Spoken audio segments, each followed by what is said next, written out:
Good evening, good morning, good afternoon, wherever it is you are in the world, and welcome to another edition of the Living World of Darkness. Tonight we stop off on the Isle of Manhattan in the Greenwich Village, and we find ourselves on a penthouse apartment roof, waiting for two individuals to arrive. L. Hoseclaw, the only Corax informant for the Sept of the Green, was given word earlier today that two new young crows were coming to visit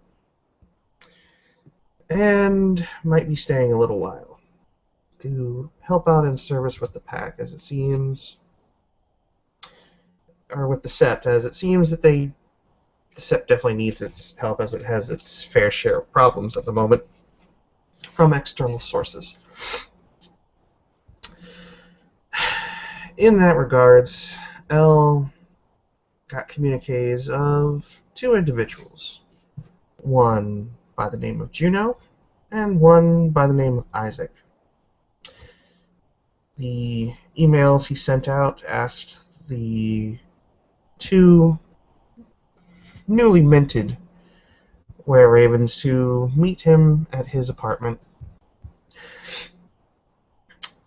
And we start off our scene with Elle sitting on the balcony of his apartment, dressed in a rather effeminate manner, as per usual, and just simply sits there with a tablet in one hand, looking over various bits of data that have been filtering in. We start our scene with either one of them walking through the front door.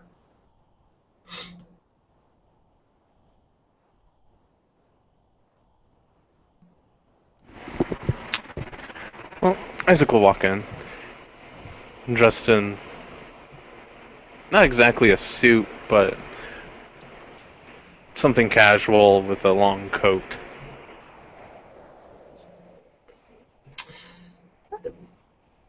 Isaac will see that the apartment looks very well kept, very well organized, but it definitely has a hint of freshness about it rather than being a building that has been lived in for quite a while. It seems as though this apartment is more or less not occupied very often, and the fact that it is as clean as it is only helps hammer that home.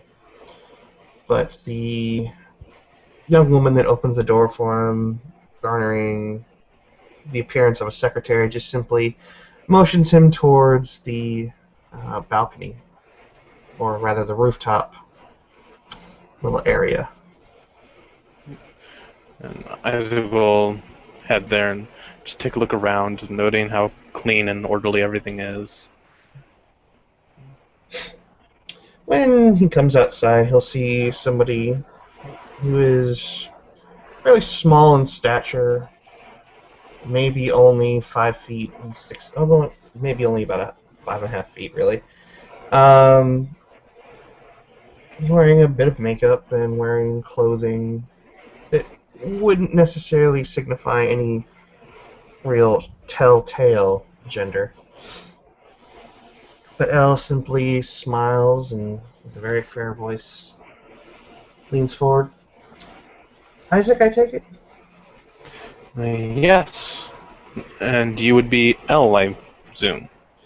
Yes, I would be. It is good that you made it. I was, well, you know how flighty, no pun intended, our people can be.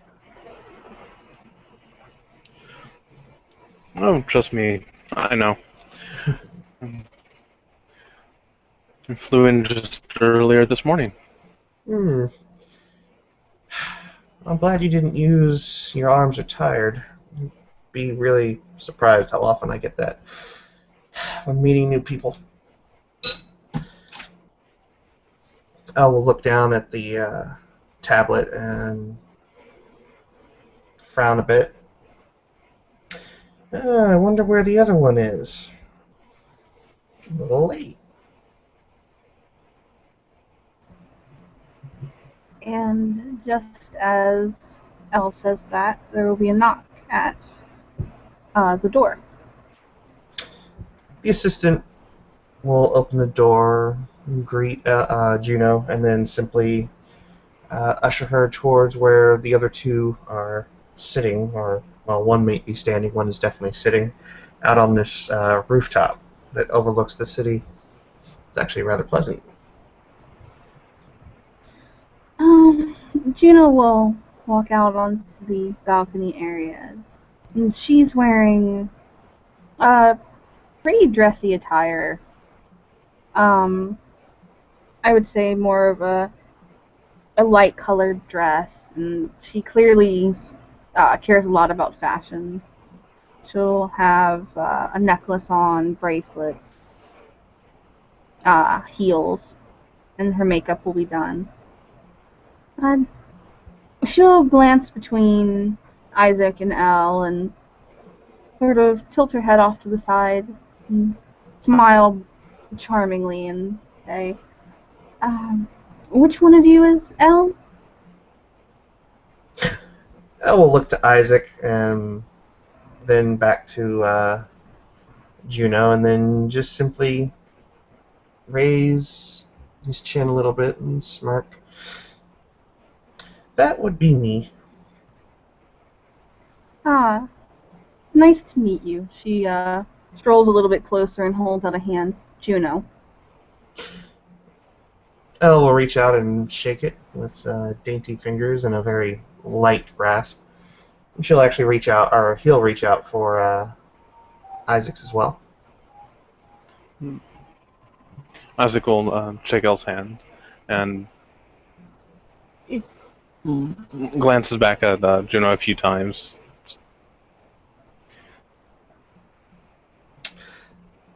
Elle will simply walk over to an outdoor fireplace which isn't lit, but the chairs around it look to be very comfortable. Three sort of sink-down chairs, in a manner of speaking.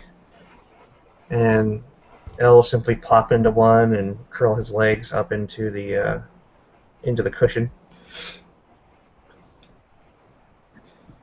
Please, sit down.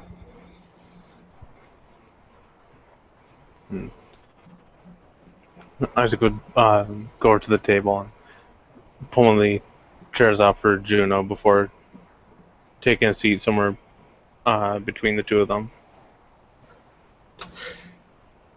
She'll stroll over and she'll give Isaac a little smile and say, "What a gentleman," and take a seat, and crossing her legs.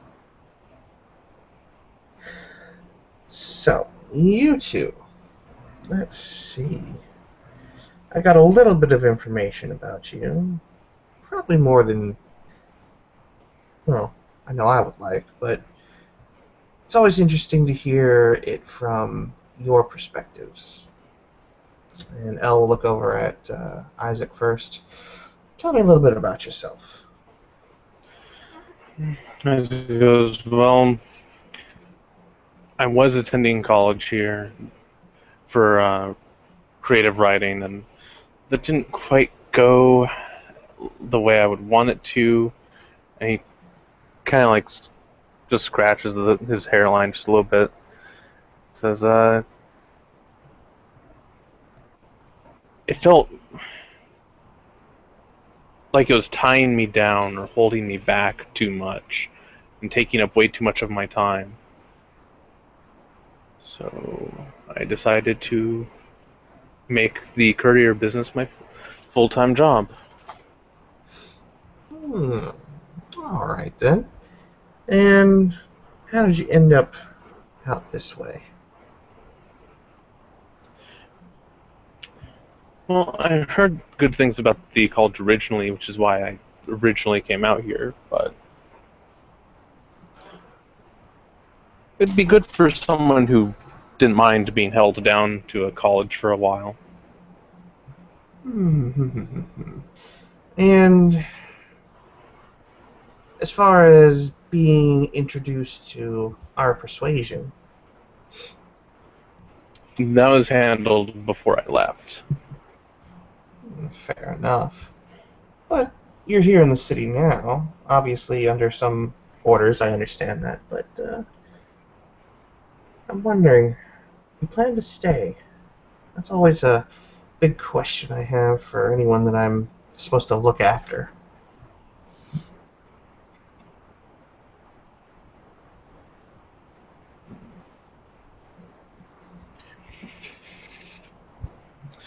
Well, I didn't quite hear the question.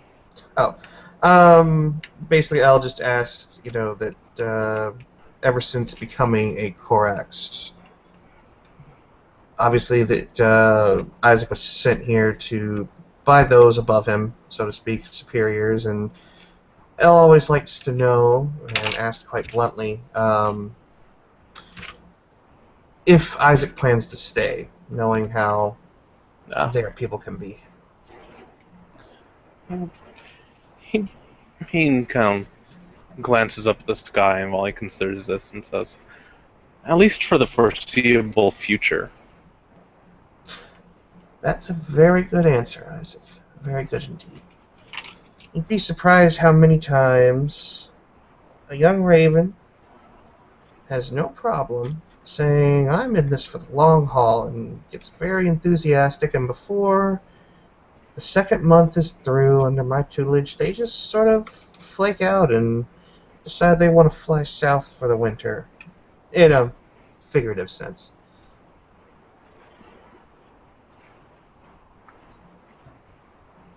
It's good to know that at least you're a bit more pragmatic than most of the charges I end up dealing with.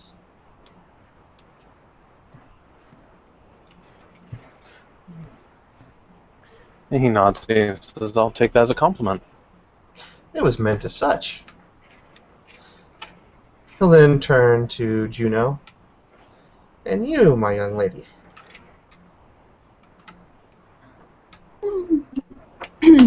We'll ponder the question for a moment, and she'll say, well, me? Oh, I'm just a simple fortune teller. She smiles.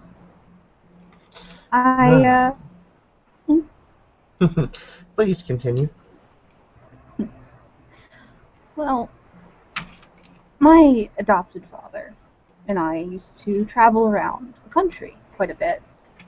We like to explore, try the local delicacy, And to fund our little trips, I learned to read tarot cards, which brought us here to New York, which I had always wanted to visit New York since I was a child, and big city, see the Statue of Liberty.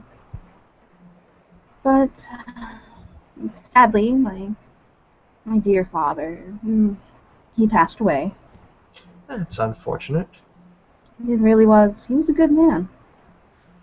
But that aside, I ended up here. And didn't really have any cash to leave. And so, for now, at least, I could see staying here might be quite beneficial. She nods.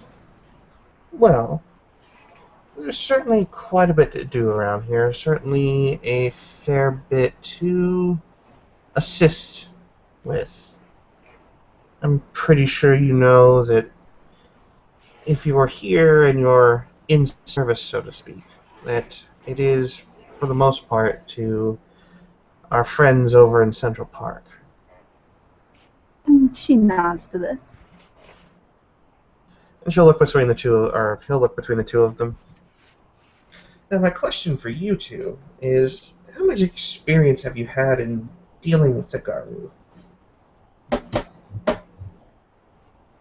So far, I've only had to deal with 2 of them, but not the ones from around here. And how did that interaction go for you, Isaac?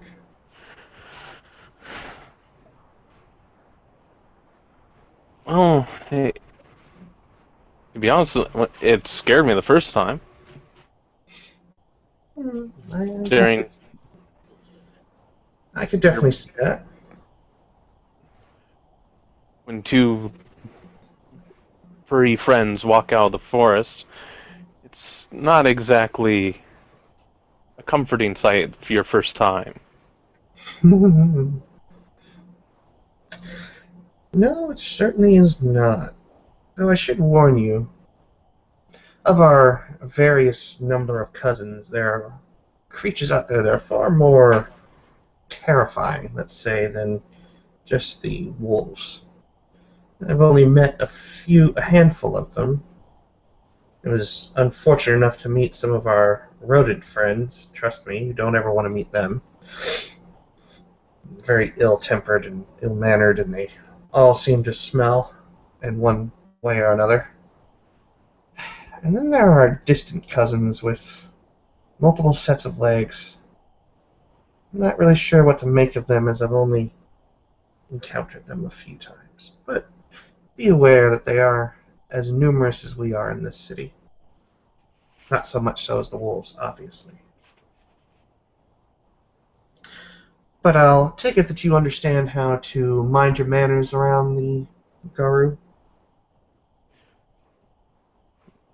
You can count on me to mind my matters around them. No, I'm not saying that you have to be prim and proper around them. I mean, obviously, we're not exactly those kind of people, but they take so many things as insults for one reason or another.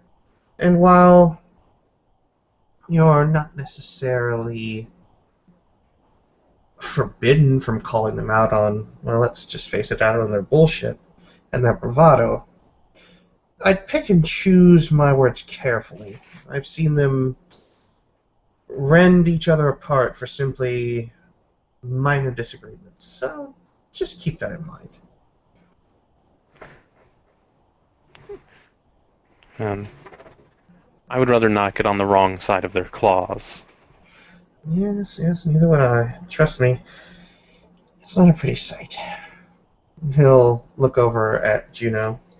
And you, Juno, how much interaction have you been lucky enough to have with our furry cousins? Well, not very much interaction, though I have spent a bit of time doing a bit of bird watching, as it were.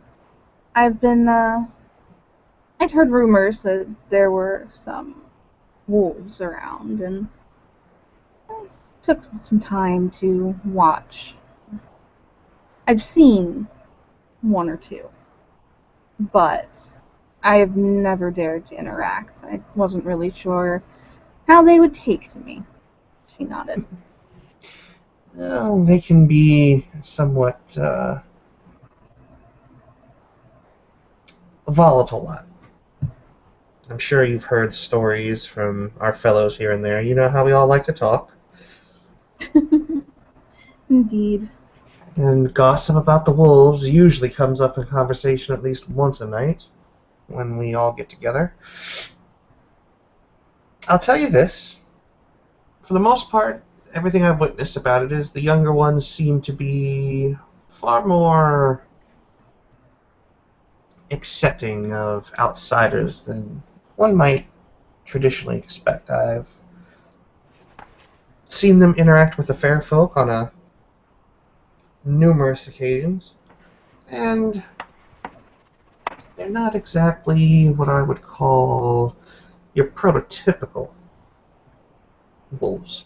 But all the same, there's only really one you need to watch out for, and he's the big head honcho over there. Older gentleman, some scars, mean face. Goes by the name of Jasper. If he tells you to jump, you say how high. Juno will nod at this. Well, I suppose I'd rather not get my beautiful face ripped off by one of them.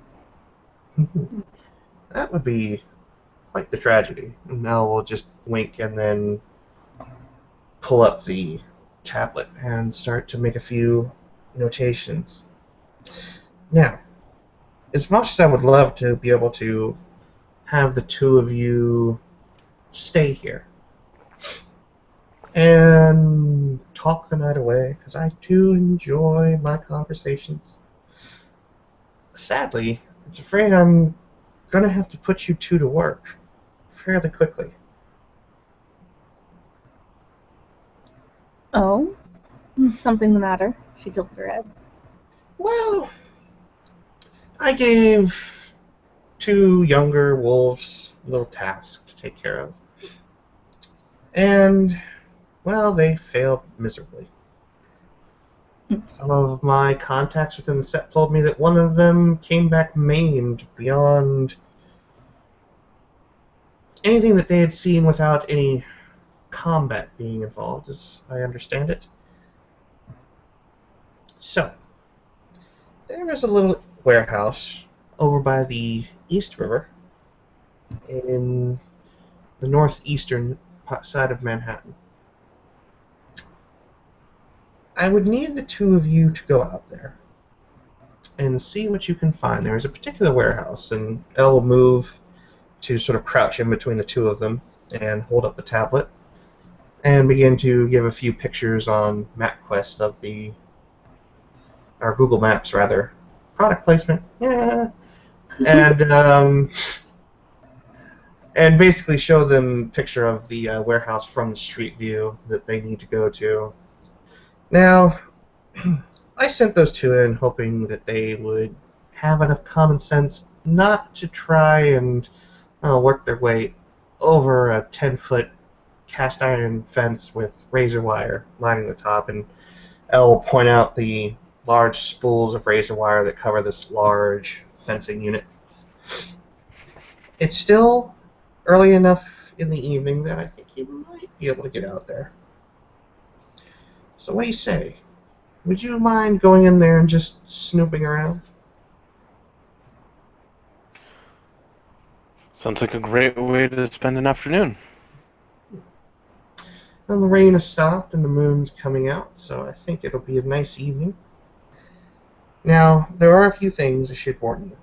The circumstances of which we've been looking into this are pretty grisly. Some murders have been going on inside the park proper, and that's a cause for concern because normally when something like that happens, there's all sorts of little alarms. The spirits, they throw a big hissy fit when someone crosses the borders of places they're not supposed to cross. These few incidents have not done so. Whoever they are, they slip in unnoticed. They cause mayhem. And Elle will look between the two and then go to the photo section and bring up two rather grisly pictures. These are actually individuals that have literally been skinned, and it's basically crime scene photos, more or less, but done within the SEP, so obviously there hasn't been any media uproar about such attacks. But the sites are literally everything one might imagine is out of just a horrific scene. Juno will reel back from the picture and she will look away really quick. She will not be able to handle looking at that, and she'll tense up a bit. That's terrible. Yes, quite. The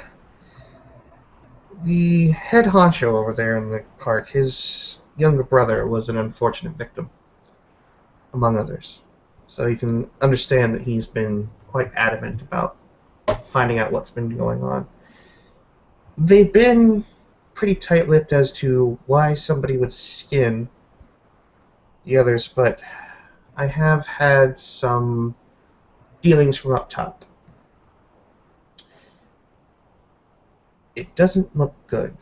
From everything that we've heard and we've surmised and information that's been fed to me, it seems that there might be a way that those that are blooded kin can take the skin of one of their furry cousins, friends, brother, sister, doesn't really matter.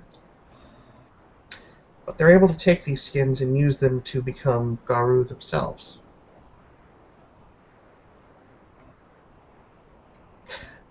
Obviously, we haven't shared this information with the wolves for, well, our protection and their protection. You can imagine, given their nature, how quickly they'd be on this and inciting war on a scale that would not be good for the city. No, I could imagine. She nods.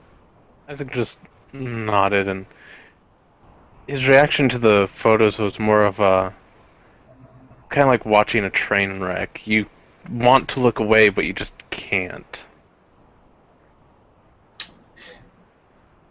Now, the two of you are under strict orders that if things go bad in that warehouse, you run. No glory, no heroics. You run. I don't suppose I could ask either of you the obvious question for that is, are you two able to fly? She sort of laughs a little to herself and says, well, about as well as a chick, she says, at least for me. I am not the most skilled flyer. And Isaac just comments that he flies just as well as a baby giraffe walks. He can manage it, but it's clumsy. Elle just sort of pinches the bridge of his nose. Yeah, okay. You know, you'd be surprised how common that is with our younger corvids, and okay. Just remember, you don't have to be fancy. You just have to get away. And if you are forced to fight, I'd say my advice: go for the eyes. Just go for the eyes.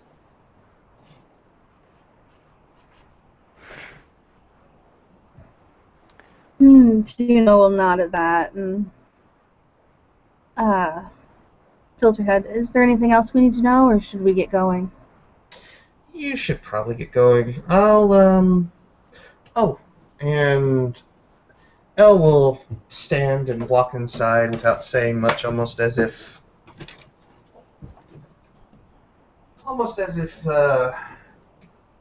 Elle's not paying them any mind for just a moment. But when Elle comes back, he's holding a case. It looks to be like a little lockbox, more or less. And in that case, he sets it down, and when it's opened, basically what the two can see are more or less two phones, two smartphones. These are for you. They're not yours to keep, but when you're working for me, you can hang on to them.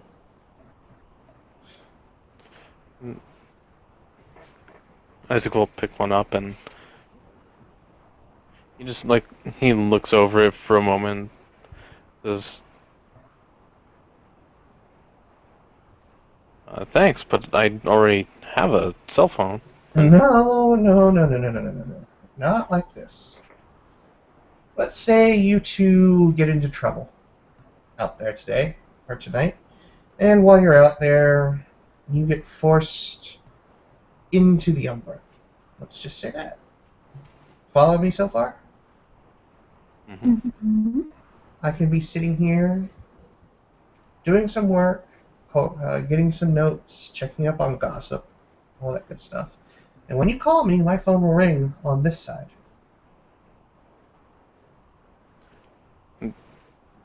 Isaac just kind of looks a little dumbfounded by that, because as far as he knew, phones wouldn't work like that. This is a little thing that our people came up with, and he just kind of shimmies his shoulders a little bit in a very proud manner.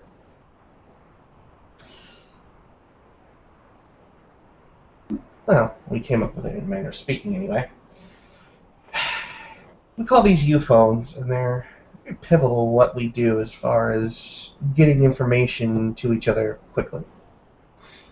Given time, if you both prove yourselves, I might end up letting you keep those.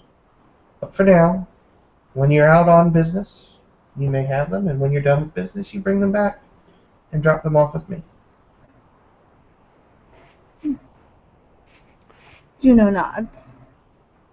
Don't worry. I won't let you down. Glad to hear that. And with that, Elle will send each of the phones the coordinates and the directions to the warehouse on the Upper East Side. Well, you two should be off, and good luck to you.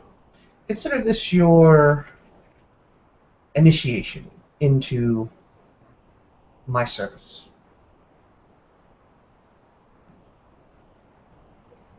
Juno will nod, and then she'll pick up the U-phone and slip it into the pocket on her dress. And she will say, "It's nice meeting you, Elle." And she sort of offers Isaac her arm daintily. "Shall we?" It's like, we shall. And he loops arms with her and tucks the other U-phone into his jacket on the inside pocket. All right. So the two of you set off, and let me put up my appropriate tag now. And here we go. You two make your way off and travel along the city. The city is gotten a little bit cooler. It's still very humid. It's been raining for most of the evening. But as you go, you make your way up, and does either of you have a car? I should ask first. Isaac doesn't travel by car. I think I had him travel by bike. Okay. Juno? No, she would probably use like a taxi. So. Yeah, I could see two grown adults, one sitting on the handlebars while the other pedaling. So, taxi it is. The two of you will be taxied up the city into the Upper East End. And about how far away from the building are you going to ask the cabbie to stop?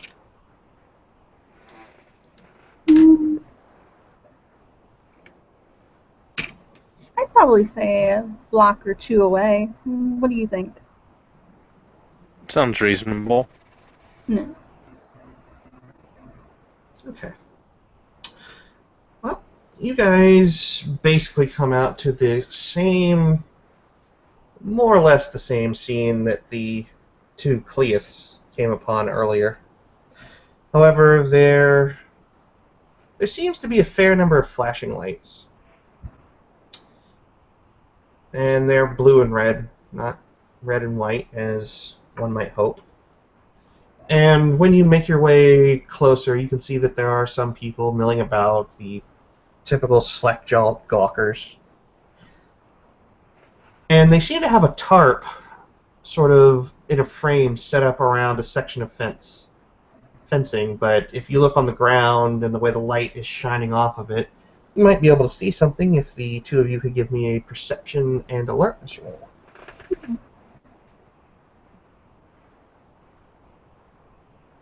Okay. 1 second. Almost couldn't find the dice roller for a second. I was like, where'd it go? Right. Over there. Uh-huh.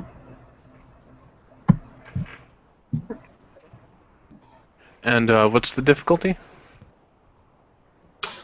Um, this one I'll let you have at standard, so it'll be 6. And if you have any modifiers, obviously they would apply. Right. Again, I don't know if it's showing my dice or not. It hasn't been for some reason. It happens from time to time. If you want, I can designate a dice roll, but I'll let you have these ones if they don't show up.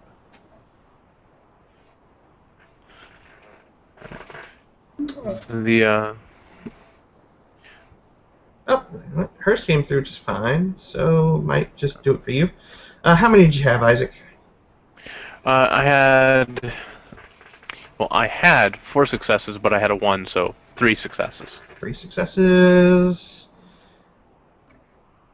And Juno has a success pool of yes.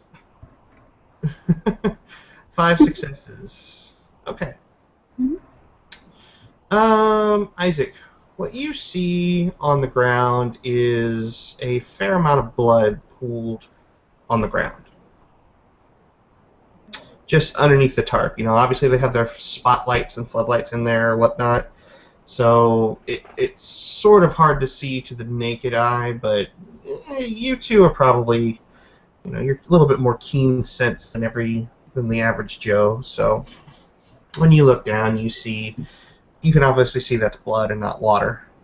Its consistency just doesn't match with water, and it probably clicks in your head that you heard about the injury to one of the werewolves, so that could very well be it. Juno, however, you notice that when you're looking at the tarp, you can get the faint hint of a shadow on the other side.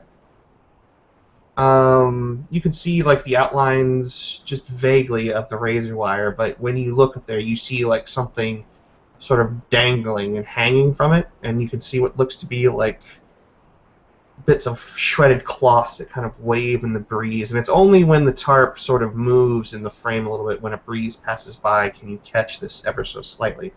But what really stands out to you is when you look down below the tarp, when you're actually looking down at the ground, you notice that every so often a little bit more of this crimson liquid actually hits the ground.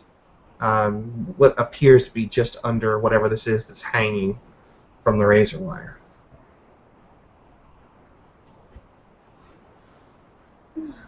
Juno will shake her head a little, and she seems really put off by this, and she will look to Isaac. So what's the plan? He grimaces.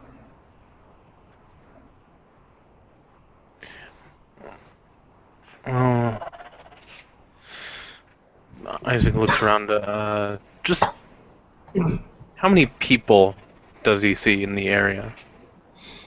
Obviously you can see probably close to 10 police officers and CSI people combined, roughly thereabouts, but they're really busy and they come in and out of the tarp, so you can't tell exactly how many there are, but judging by the silhouettes, probably around 10 of them. They're not making any effort, and of course there's probably about 4, maybe 5 people that have stood by. One of them's kind of a homeless person standing, probably has nothing better to do. The other 3 look to be looks like about 3 college kids. 2 guys and a girl. The guys are kind of dressed in, typical summer attire, like Cuban shirts and fedoras, sandals, and the young woman's wearing very short shorts, very prototypical, also wearing sandals, but obviously of a more feminine nature, and wearing some non-distinguishable shirt with a university logo on it, but they don't look to be people of any sort of consequence. No,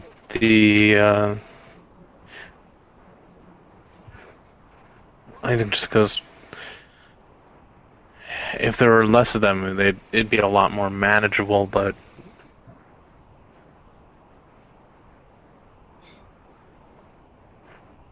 I'm not sure whatever's behind that tarp, but it can't be good. Now you can see fairly plainly down the road from that, past where all the police officers are and where all the light is, that the building that you're supposed to be going to is very reachable. Very reachable indeed, actually. It's surrounded by, obviously, the fence, and the fence still looks as gnarly as it did for the werewolves. But you two are not necessarily encumbered by the same restrictions that they have concerning gravity. It's true. Before I go in to take a look around, looking at the door of the of one of the squad cars, which I'm sure is there. Oh, yeah. Does it mention which precinct sent them out? We're gonna say that you can actually, you know what? Give me another perception and alertness roll. Mm.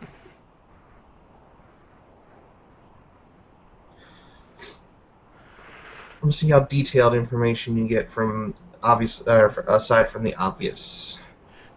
2 successes. 2 successes.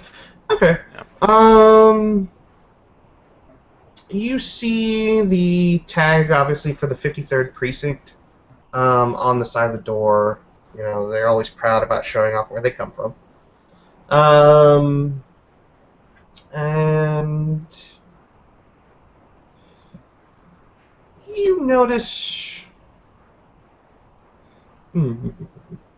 you're able to actually kind of peer around the corner just a little bit, and you can actually see the dashboard computer sort of sitting out, and it's angled towards the passenger side door, because it looks like the officer will go in from time to time, sit down on the passenger side instead of walking all the way around to the other side. But the text on it is far too small for you to read, but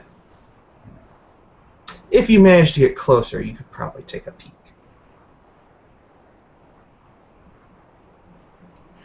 What I think I'll do is I'll take out my regular cell phone, not the U phone, and is the squad car on the street itself? It's kind of cordoned off the street from anybody, you know, making it past without having to walk past the squad car. Its lights are still going and everything. It's kind of between the sidewalk on the opposite end of the incident and the tarp. And they have the whole area roped off with the yellow police tape.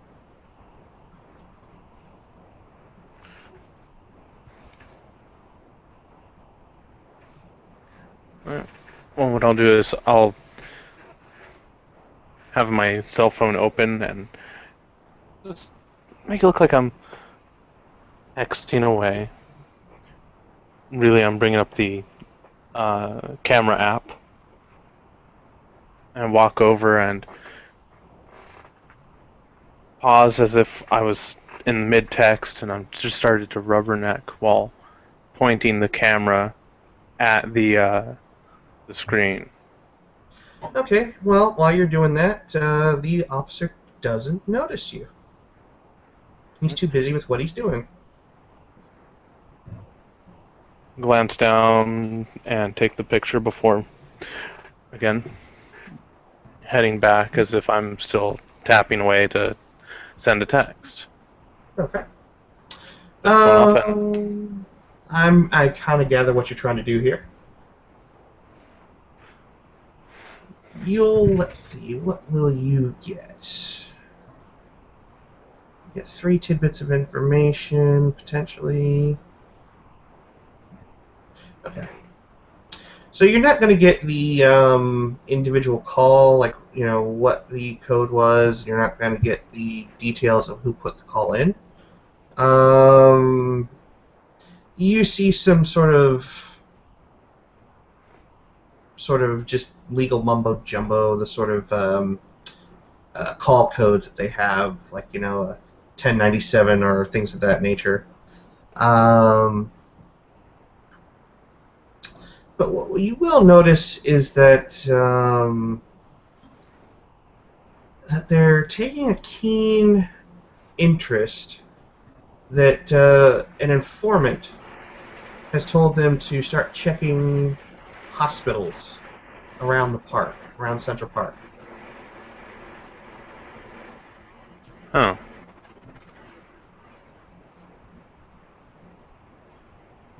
Okay. While that's going on, Juno, if you would, make me a perception and alertness roll. Difficulty, we'll say 7.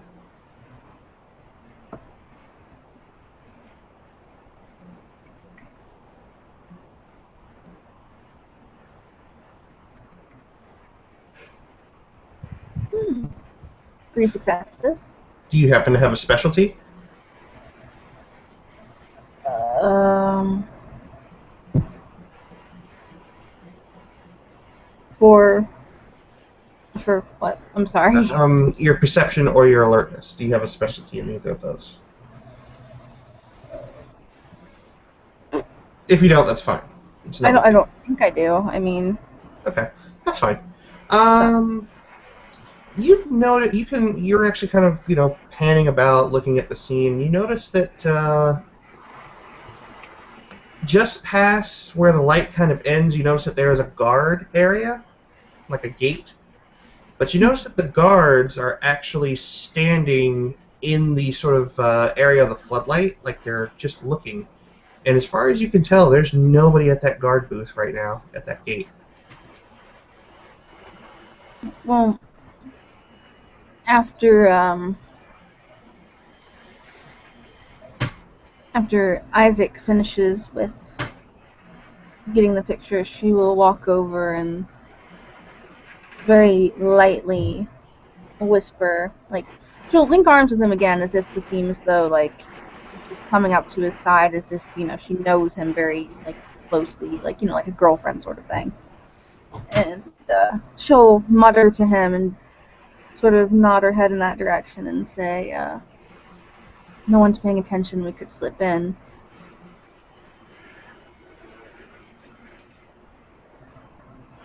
All right. Alright.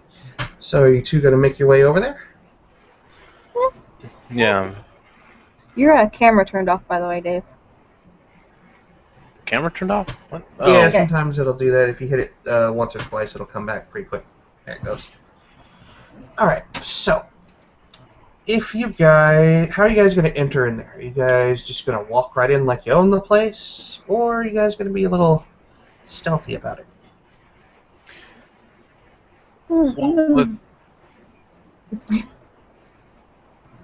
I'm thinking, with how many police are there and with how many people are busy doing their job, they're probably not. They would notice if we just barged on in. Yeah. But if we were careful, or at least casual about it, like how someone just walking down the street would be, they may not pay as much attention to it because they're used to people just going about their daily lives. Okay. Should also remind you that you guys, even though you don't have the skill for it, you guys can fly. Yeah, and if the place looks like the picture, one thing I was thinking of is finding a place where we wouldn't be seen. There's plenty of alleyways between you and the area you want to go. I mean, it's literally basically the street that they're on is like a service road.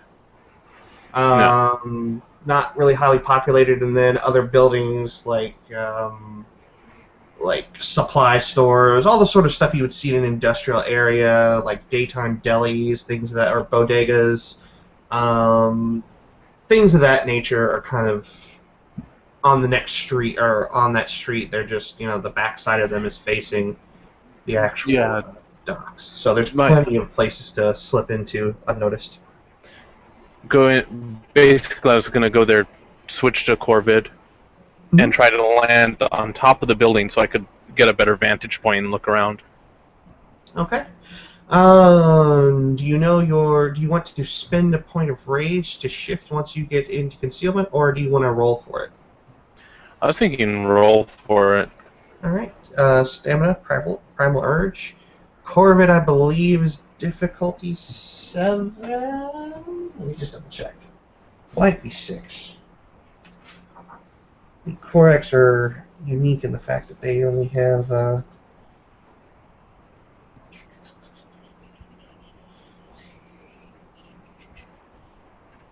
I don't have difficulty modifiers, so it'll be a difficulty 6 for you guys. It said stamina and primal urge.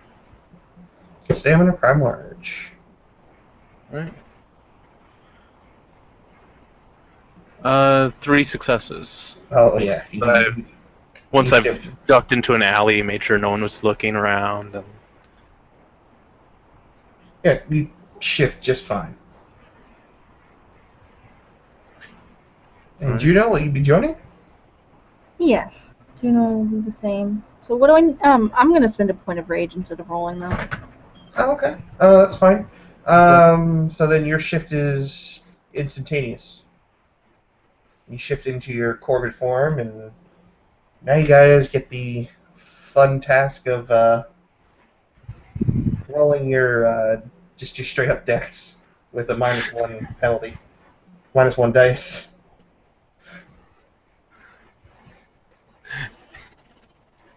I'm assuming we can roll, or we can spend a point of willpower for 1 automatic success. Absolutely, if you want to. I won't difficulty modify you guys, but it will be at a -1 dice for your pools because it is a skill, not a talent, which is odd. Yeah,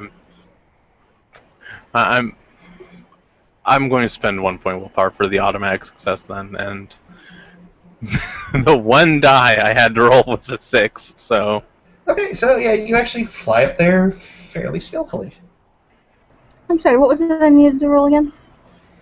Normally it would be your dex plus flight, but you guys don't have the flight skill.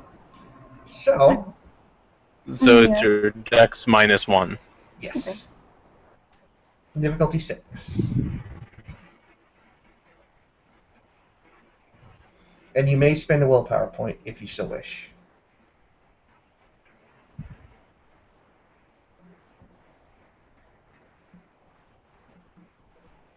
And while we're waiting for that, Isaac, when you flutter up there, jeez, she's got good dice tonight. I know. You flutter up there. You actually get there before Isaac does. You might have started after he did, but you fluttered up there and actually did like a little spin as you went up with a little bit of flourish. So when the two of you land, you can notice that the yard itself isn't very impressive. It's got a sort of loading dock for trucks, and the water's edge. The shipping yard is not meant for large shipping container or shipping vessels. This is mainly for smaller boats. Still, I mean, large by a human standard, but not like the massive container ships that you see that carry like 500 full-size shipping containers on it. And these look to be a little bit more small scale, but it's still a fairly large area. You notice that there, are obviously several different gates, and each one of them has a guard booth, and each of them is manned except for the one that's closest to you. But you can see the building that you want to get to. It's fairly unimpressive. It's an older-looking warehouse.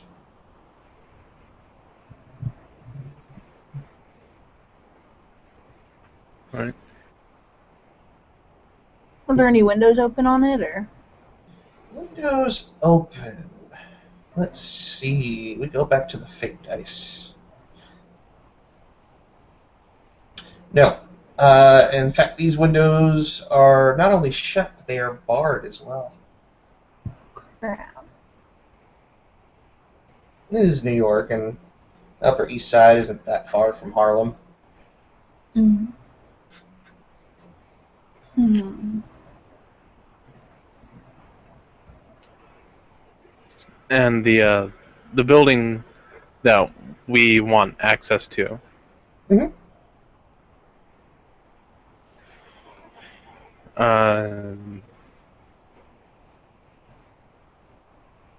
It's not the one we're standing on, is it? No, it's across the yard. Alright. You guys are sort of on like one of the businesses outside the shipping yard. But for right now, you guys are two rather large ravens, sort of just hanging out and doing your thing. You know, bobbing your heads, hopping to one side, looking, observing. Hmm.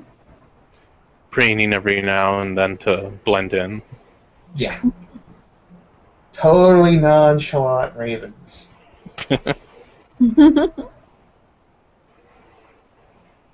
There's two of us. It's an attempted murder. Yes,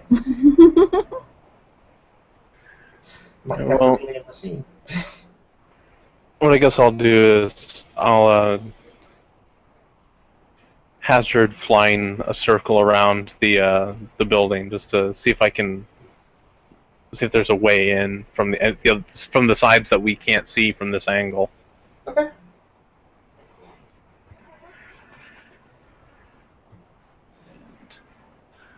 Gonna be intrepid and try and roll for this one, or are you gonna willpower it up? I may as well willpower it because I don't want to botch and go through one of the windows.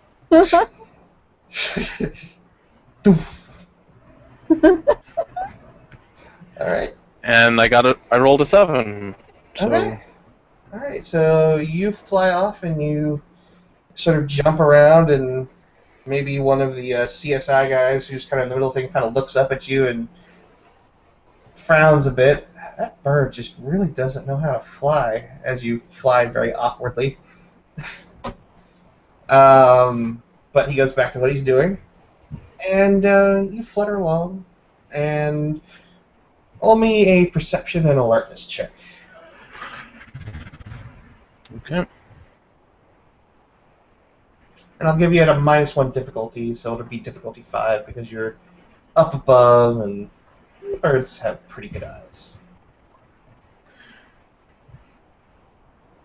Oh, I thought they were all successes, but I got a 1. So hold on. 4 successes. 4 successes. Obviously you see that all the windows are barred and the doors are shut. But as you circle around to the back of the building, you notice that there actually is a one of the windows has one of those units in it that has the long sort of vinyl tube that goes all the way down like a makeshift trash chute. Mm-hmm. If you're looking at it, you could probably surmise that thing would never hold a human's weight or a wolf's weight or anything of that nature. But as a corvid, you guys are fairly tiny. Fairly light by comparison.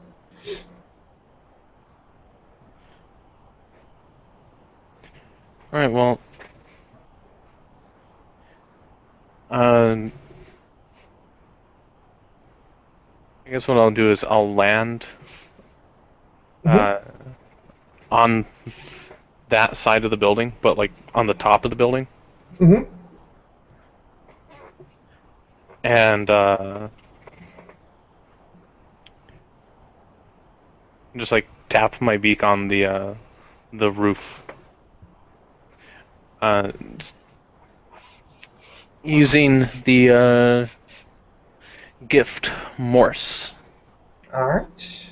go ahead and I can't remember if that is an automatic activation or if it is something you have to roll. Wits plus expression, difficulty 8. And you have to spend a Gnosis point. Okay.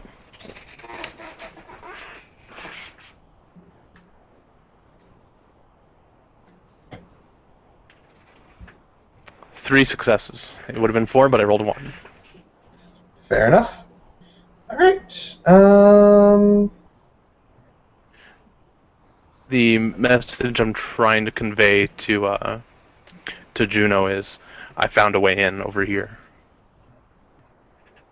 Alright, Juno, you hear a message through Morse code that sort of taps along, and you just hear it intrinsically in your head. So I don't have to roll anything to understand it, or? No, you understand it just as well as if he was speaking to you. Alright. Well, then in that case, I will fly over to where he is. So let me roll over it again. That was, Dex and, Dex minus 1. Don't forget to clear out your previous roll. Oh, okay.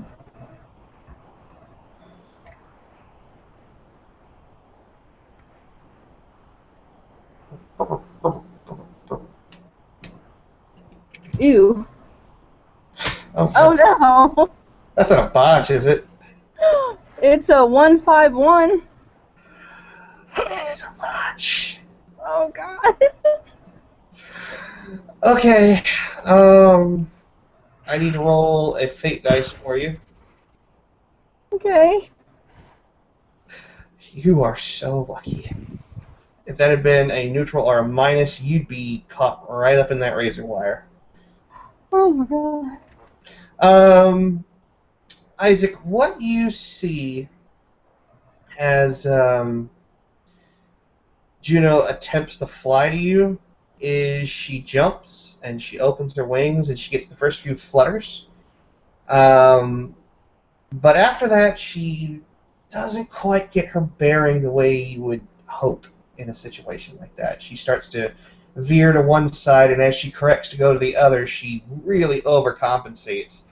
And she cuts really hard to the left, and when she tries to cut back to the right again, that's when it just all goes to hell, and you realize that there's no way she's pulling out of this out-of-control thing, and when you hear the thud, it kind of makes you a little sick to your stomach.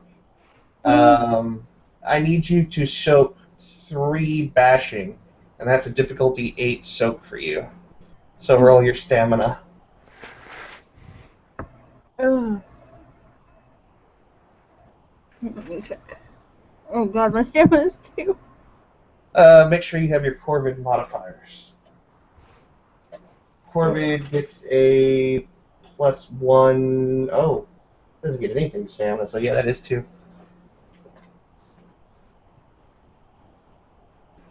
So you're taking 1 bashing for sure.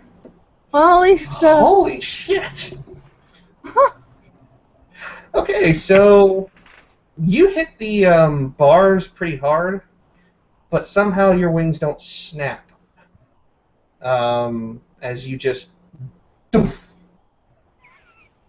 right in, but that actually is double your stamina, so when you hit that wall, you go unconscious, or when you hit the bars, you go unconscious, and as you're falling backwards, I'm just going to see if anybody notices you. Nope, nobody does. Isaac, what you witness is she literally knocks herself out cold. She shifts back into Hamid and sort of just tumbles into a dumpster.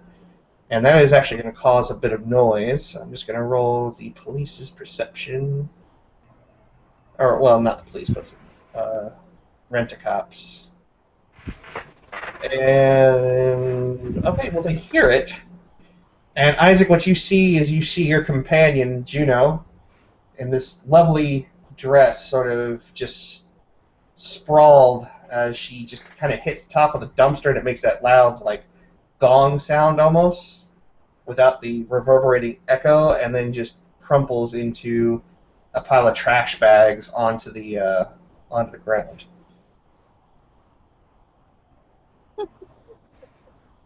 So it's literally bam, doof, doof, and then the sound of the stereotypical glass bottle rolling away.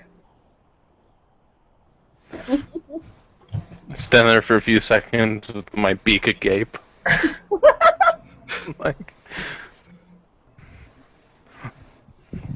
waddle to the edge of the building, look down, see what happened.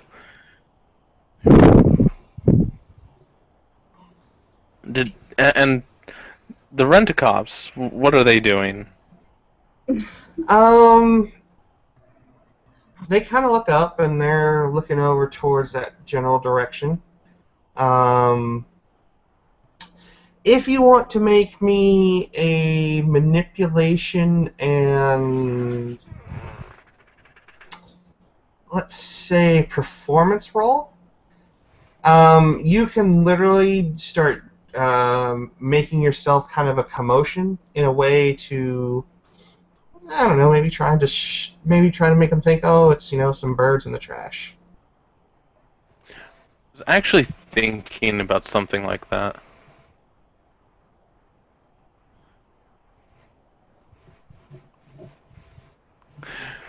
Fortunately, that's one of my better rolls. What'd you get? 4 successes. Okay.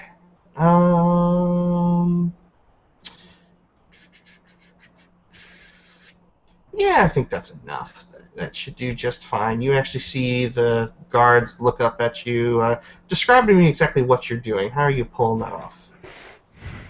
Well, first, crowing loudly and puffing up the feathers on the chest as if I'm trying to scare another bird off, and opening up my wings, maybe flapping them a few times.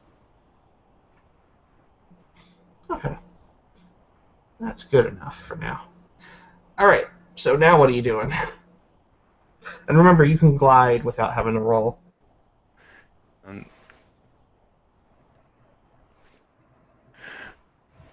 Well, noticing that she's just laying there unconscious, I'll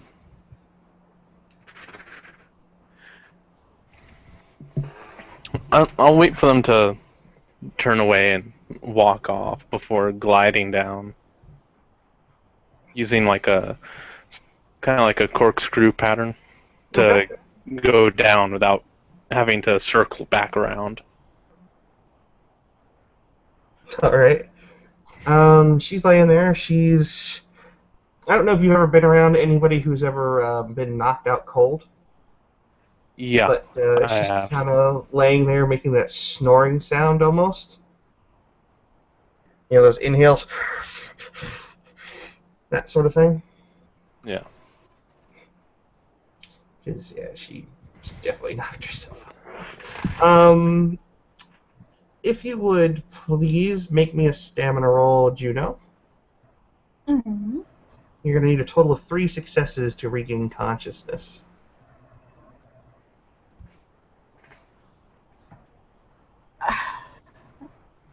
I only have a 1 in stamina, so...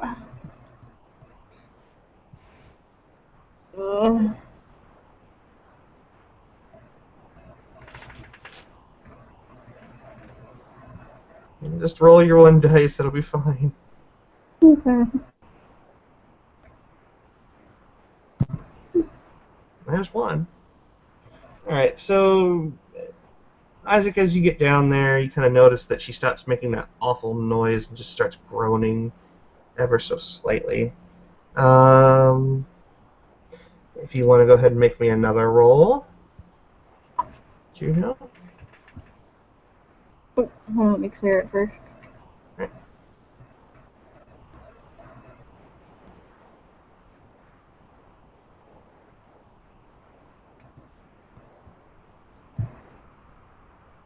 Okay, how about that?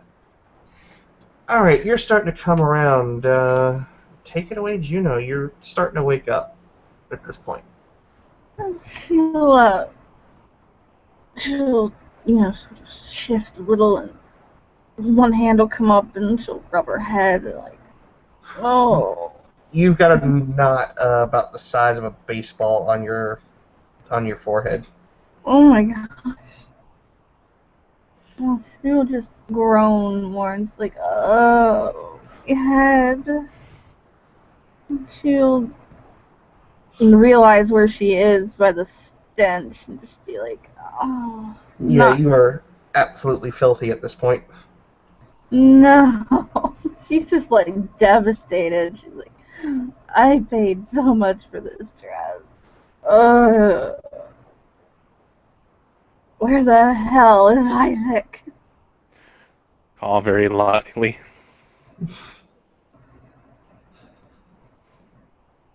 What did you say? Call very lightly. She'll look up at him and just kind of. I'm guessing she's seeing like doubles of him at this point. Oh yeah, you're still in a haze. You know, kind of have that sound of like a washing machine in your ears, like if you were in one. And every caw has an echo to it. And yeah, everything's hazy and it's sort of all kaleidoscopy right now. I don't know which one of you is making that noise, but shut up. All right, and make me another stamina roll.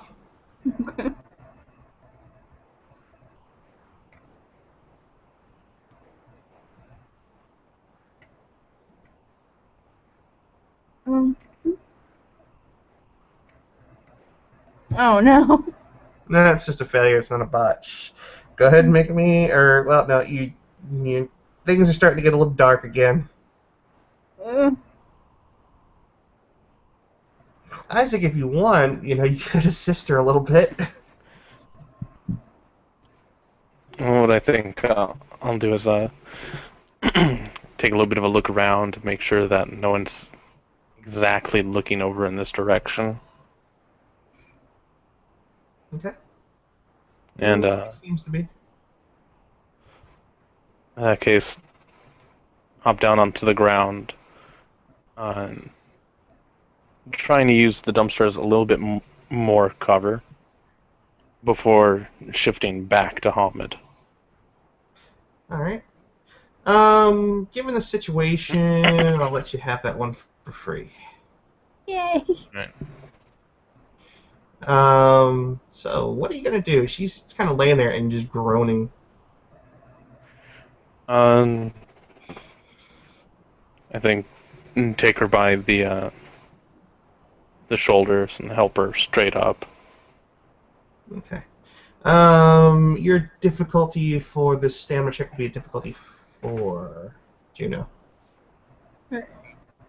And while she's doing that, Isaac, you've noticed the fairly large knot on her forehead, and the fact that she's just completely filthy now. That dress of hers is, I'm not going to say unsalvageable, but why would you bother at this point? Okay, yeah. All right, so the world sort of stops spinning. Sort of you have that sort of stop to that odd washing machine sound. Mm-hmm. And then after that, well, that's when the pain starts. Ugh. And she'll look at Isaac and be like, "What happened? Why am I in a dumpster?" And she'll sort of hold on to him as she starts to climb out, very clumsily.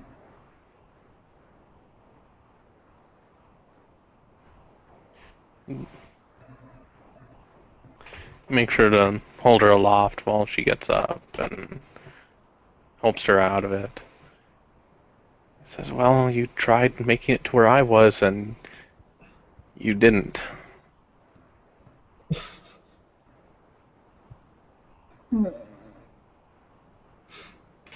Alright, for the rest of the scene, your perception checks are going to be at a -1 dice. Okay. You know, because your head hurts enough that it's going to cause some distraction for focusing. As far as combat or just your regular feats, not a big deal. Alright, so you guys are both standing down there at the bottom of that dumpster, and that tube is still very much there for you guys to climb up in. Alright. First thing I'd want to do is make sure she's okay.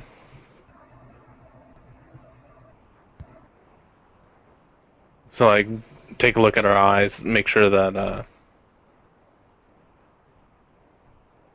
they're both at the same level of focus, because she could have got a concussion on the way down. She definitely got herself a concussion.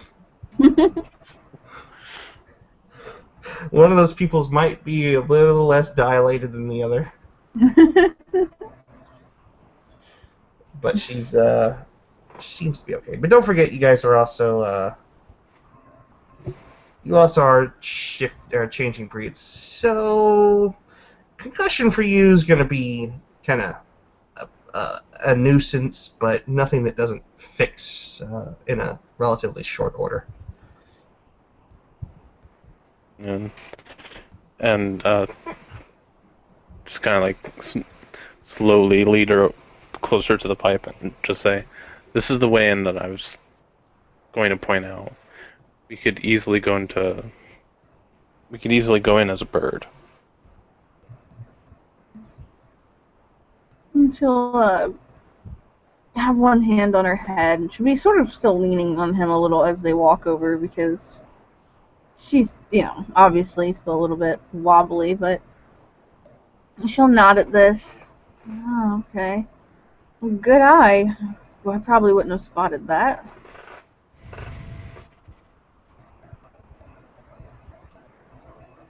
And just says,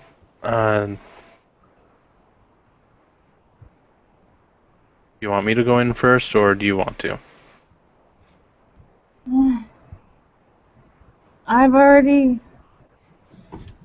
killed myself once. Why not do it again? I'll go in first. She smiles a little bit. Alright.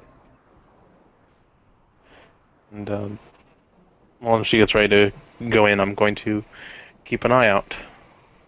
Alright. Do I have enough cover here to shift, or? Oh yeah, you guys are fine. You're behind a building. The only reason that you even got any attention was the fact that, she hit the wall and then hit that dumpster pretty hard. Alright. Or really, the bars, and there's definitely, one of those bars is definitely dented.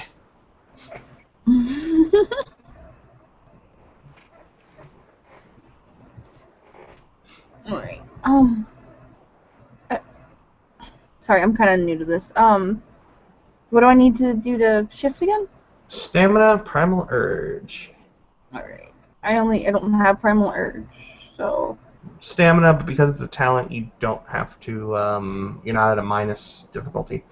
It should also be said that you guys can just focus. The whatchamacallit, the roll is just for an insta-shift. The roll is to, like I said, insta-shift. If you stop and concentrate on it, you can shift without rolling. Okay, I'll have her stop and try to concentrate. Alright. Shift just fine. Your bird form also has kind of a misshapen head at the moment. You're also probably missing a few feathers, and, after you hit, there were probably some feathers kind of floating in midair for a bit as they slowly descended their way down. Oh my gosh. Oh.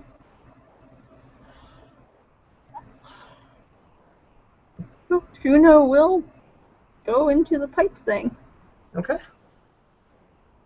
Given your size and your mass, you guys make it up there without really much of a challenge. And when you get to the top of it, you are greeted with what looks to be sort of a kind of like a workshop area. You see the various red trolleys that are like the tool chests on wheels, and they're sitting around, and you see the various sort of various items that you would be very typical of like a building supervisor. Mhm. The room it's kind of dark, but it does have a computer that's on, and the image looks like it's burnt into the screen, like it never turns off. Um, so there's actually some illumination in this room.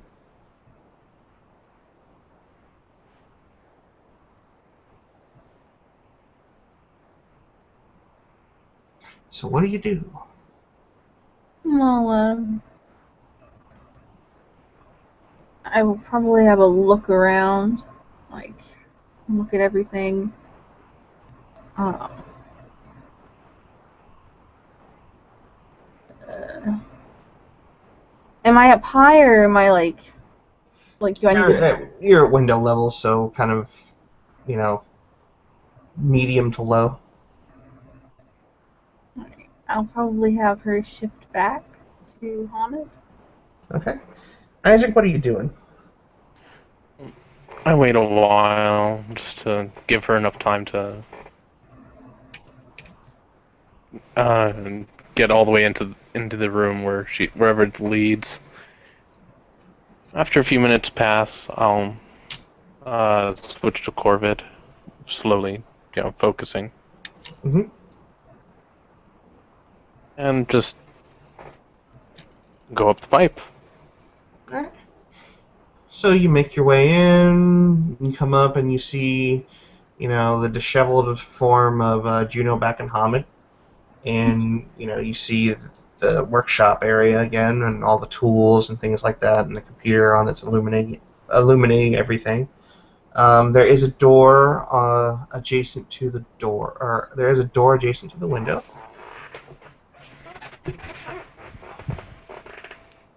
And it's currently shut. Leaving the pipe, I'll hop onto her shoulder. Okay. Alright, so, what are you guys going to do while you're in here?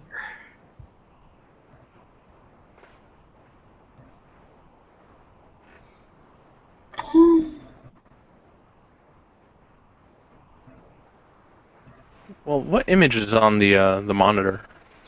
You see sort of like a spreadsheet for maintenance logs. Mm-hmm. But it doesn't look like there's anything too remarkable on it at the moment.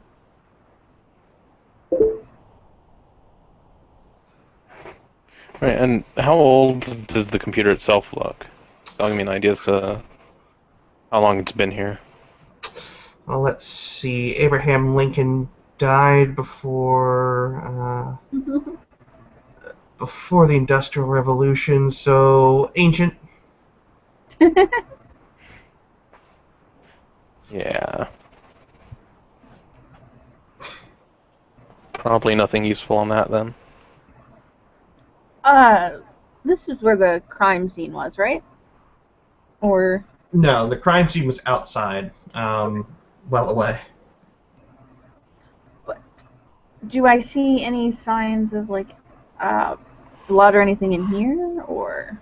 No, this room looks. I wouldn't necessarily call it tidy, but it's not a mess. Obviously there's some old work logs in there. There's an old log book sitting on the workstation. Pages look old, and you'll see some various tools that are kind of left out on the workbench, but nothing really out of place. Nothing really kind of strikes you as odd in there. You obviously can see that a lot of like the products, like oil and degreasers and things of that nature, everything that a handyman might need, all looks like it's from the 80s. Like, you see the old STP cans, the old WD-40 things, and the cans look somewhat semi-rusted, things of that nature. Their paint might be peeling back. Their wrappers or labels are all kind of,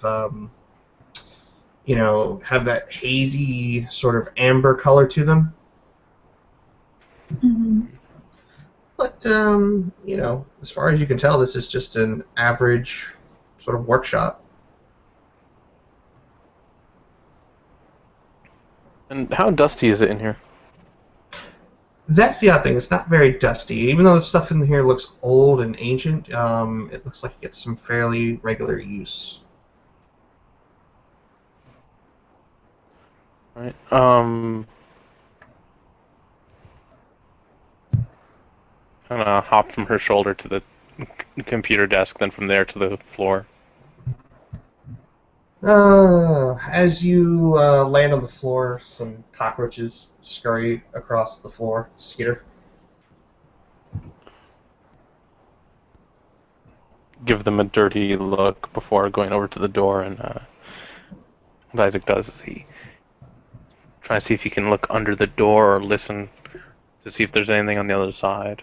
Right. Well, one of the cockroach actually kind of gives you a dirty look back, if it could, and then skitters out underneath the door. And when you look underneath, you can sort of see a dim light on the other side. It's not fluorescent, it's sort of a soft white light outside from like an overhead lamp or something of that nature.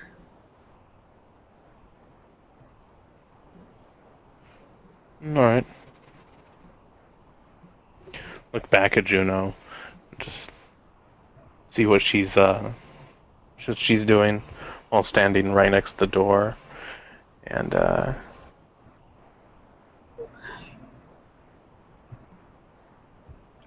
for now I'm not gonna do much of anything. Okay. Juno, what are you doing? I'm gonna have Juno take out her phone, and I'm guessing. Well, I mean the U phone. Mm-hmm. And I was gonna have her snap some pictures with it of the inside of the warehouse, just in case, maybe Elle might spot something she didn't in the background. Okay. She's kind of wandering around the floor, snapping some pictures, and while she does, I'm gonna have her looking at the tools, see if they've been recently moved or anything. Everything looks like it's gotten a fair amount of use, probably in the last week. But yeah, I mean, like I said, this room is pretty unimpressive. Are there other rooms? Mm-hmm. Yeah, I'm standing at the door to another room. Okay, I'm sorry. And she'll, after taking some pictures of this area, she will wander in towards where Isaac is. Sort of tilt her head and ask him if he's seen anything in the next room.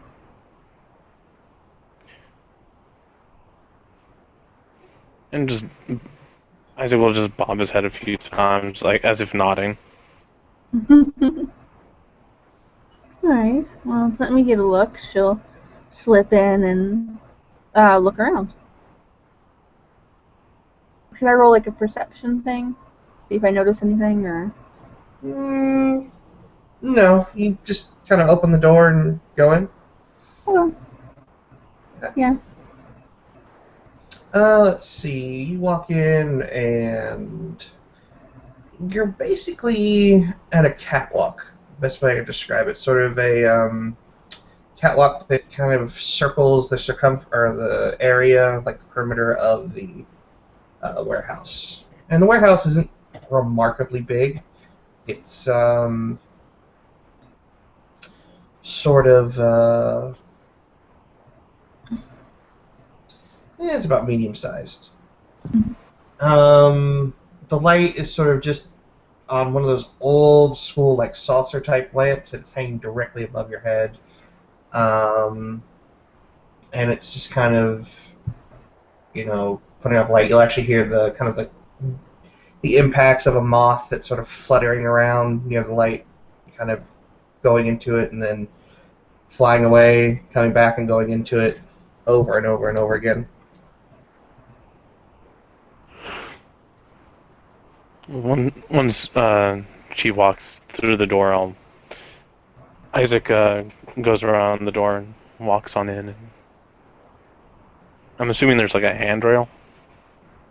Oh yeah, it's very typical rusted handrail, that sort of thing. Just kind of flutters up onto one of those to look around. All right. It's oddly dark. Best way I can describe it. You sort of notice that with the limited amount of light that you have, that there is a considerable amount of shadow that takes up a lot of this where you are. Mm-hmm.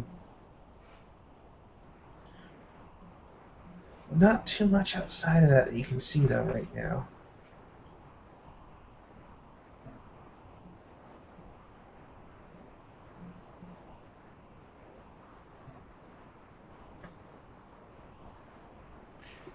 Then what I want to do is jump back onto the grating that makes up the catwalk and shift back into Hamid. Okay. And what are you guys gonna do? How high up is this catwalk? About 30 feet or so. You can't see the floor, actually. Then, are there stairs that lead down? Not that you can see.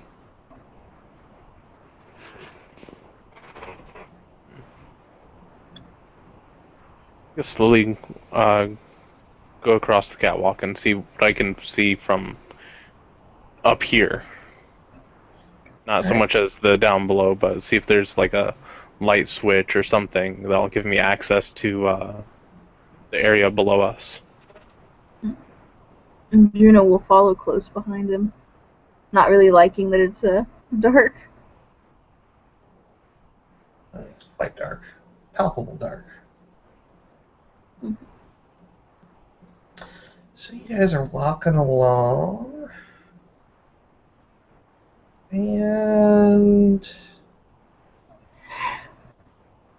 do me a favor and each of you make me a perception alertness roll. Mm-hmm.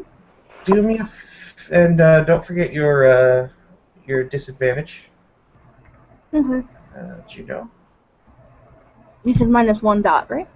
-1 dice, yes.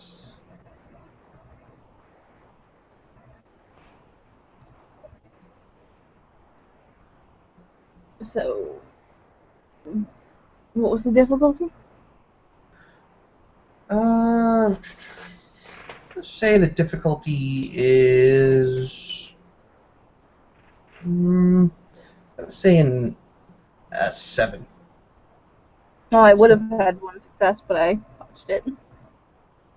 Oh, botch? Okay. This warehouse has a lovely old faded paint job, you can tell. For some reason, normally you know that would turn you off, the color and everything, but for some reason you find it very pleasing. Not really I have 2 successes. Alright. 2 successes. As you're coming along, you notice that the corridor that you're in, you would expect that catwalk kind of went all the way around, and this is kind of a hollowed out space. But as you get closer into the darkness and you start kind of putting your hands out, you realize that this catwalk is actually kind of more like an L shape, and then it goes into sort of um, hallways. Now, from what you can tell, these hallways are not something that came or was built in with the building when it was originally built before. So you come along and you come into this hallway, and obviously it has another light on the inside. You notice there's actually kind of like a doorway to it, but no actual door. But it is kind of cordoned off, and as you come in, you can see the various shelves with the empty crates and everything on the side and the peeling paint. Everything's kind of silent. You know, there's obviously that ambient noise, but nothing too disturbing yet.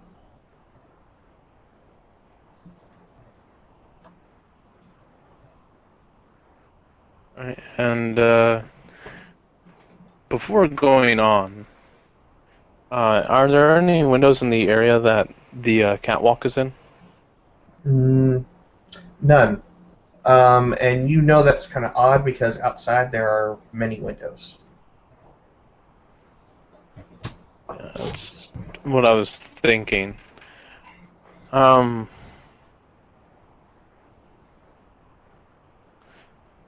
And what Isaac does is he just kind of takes a few steps back and lightly nudges Juno on the side and says, "There aren't any windows here. We saw windows on the outside. Are you curious what's below us?"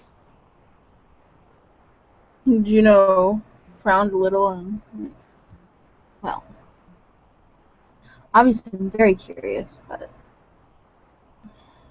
how do you want to proceed? She asked him. Again, holding up his regular cell phone, he thumbs over the flashlight app, which all that does is it uses the flash on the camera but leaves it on. Mm-hmm. It says, "I don't know if there's anything down there, and this could wake it up, if there is. But if there isn't, there might be something useful we need. Or at least that we need to know about." Well, if we wake something up, we get out of here. As per our orders. But until Even if those weren't our orders, I think that's how I would run this. Yeah, she nods. Alright.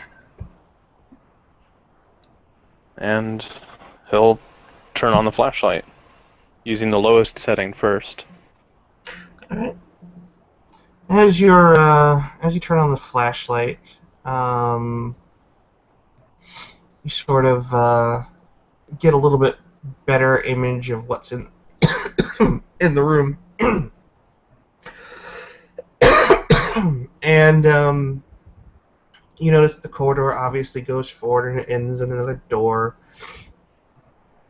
As you shift your sort of the beam of light around, you can see that these boxes all look very old. Even some of them started to have a little bit of wood rot on them.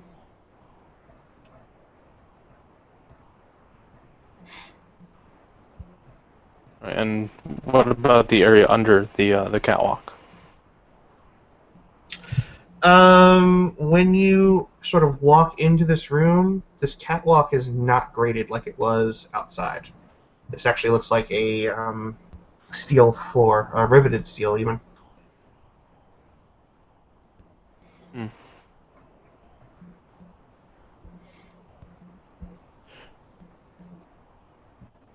Alright, I'm just quickly looking at the room. I'm assuming there's nothing of any importance in the boxes. You can take a look. Yeah, that's pretty much what I was getting at. I'm going to look, but I'm assuming there's going to be nothing important in them. Nothing in particular, no. It was still worth a shot. Never hurts to check. Most of the time. Yeah. Mm-hmm. After doing that, without using the flashlight, see if I can peek into the first room that I come across, Alright. the first hallway. Yeah. As you come along, you're kind of looking around, and you notice that the walls are a bit more rusty in here. They're a little bit more dirty. And again, everything looks to be old and decrepit and obviously hasn't been in any use for some time now. But what you come up to is you see kind of an old faded sign from, an era only a couple of years old, and or a couple decades old, I should say. But what you see is the sort of universal symbol for a bathroom. For the first room. Yeah. This is what you see.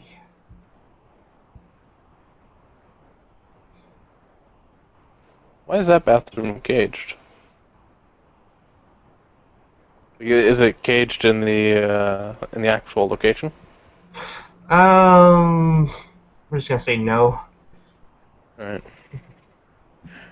You hear kind of the sound of water dripping in here, and it echoes every so often. Yeah.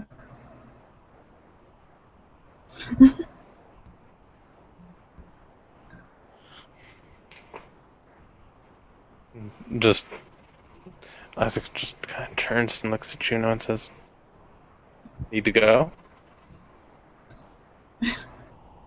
She glares at him. There, Really. you might could check out to see your wound if you wanted to. Just putting that out there.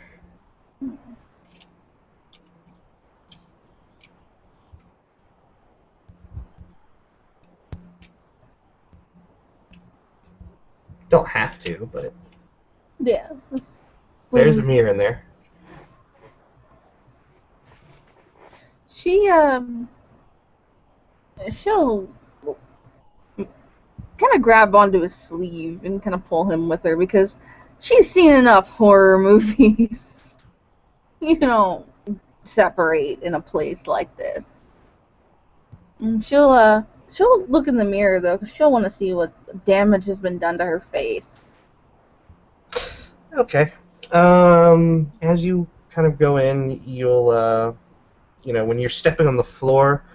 Have you ever been on a kitchen floor where someone spilled soda recently? Yeah, it's all sticky and ugh. Yeah, you know that sound when someone's stepping on it? Yeah. That's kind of the sound you get when you walk on this floor here. Ugh. Yeah. Juno's gonna try not to throw up. Don't think about what that could be. As you walk in, you can obviously clearly see your reflection there, and as you look, you can actually see that you've got about a knot that's actually kind of turned a little bit blue now, about the size of a baseball on your the right side of your forehead.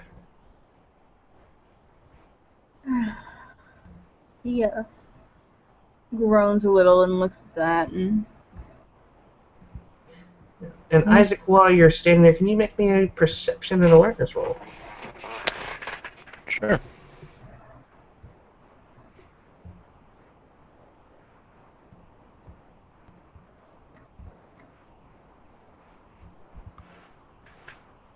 One success.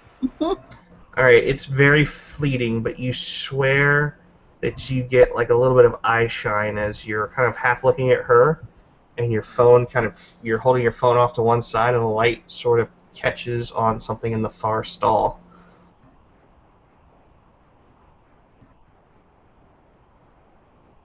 But the moment you look, it's gone.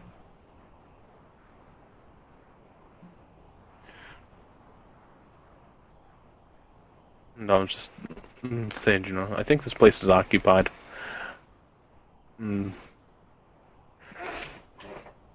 How high up were the reflection? The eye shine was about chest level. Whatever it was, it disappeared back into the stall. I'm just saying. I'm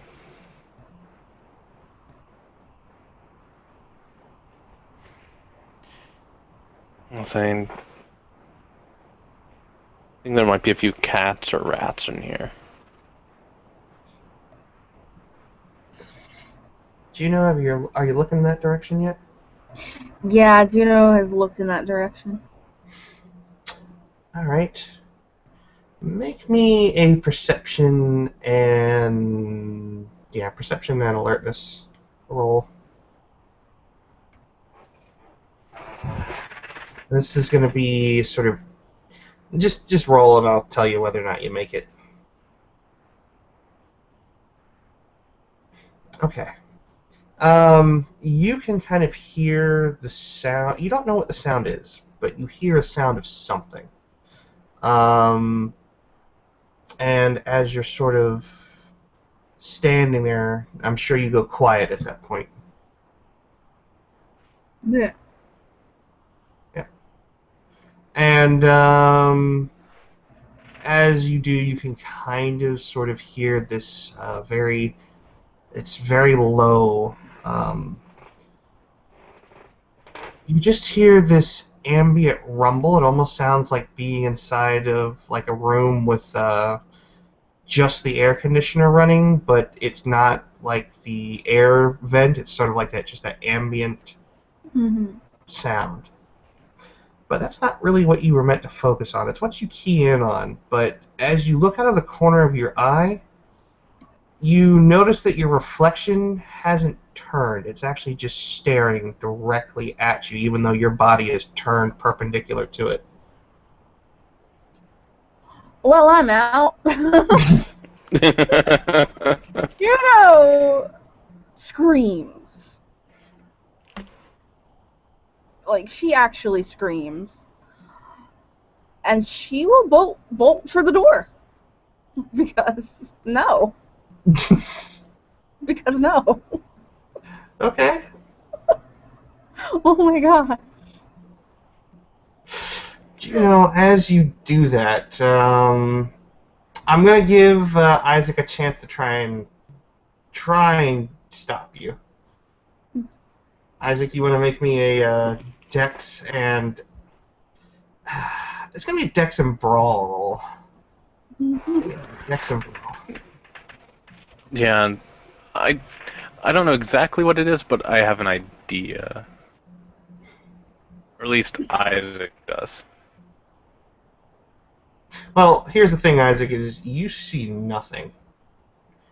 As far as you know, she just spooked Oh, okay. for an unknown reason. Then yeah, I'll I don't know if I'll grab her, but I'll. Actually, I would grab her to stop her from screaming because that might give us away. So Dex and Brawl, you said? Mm-hmm.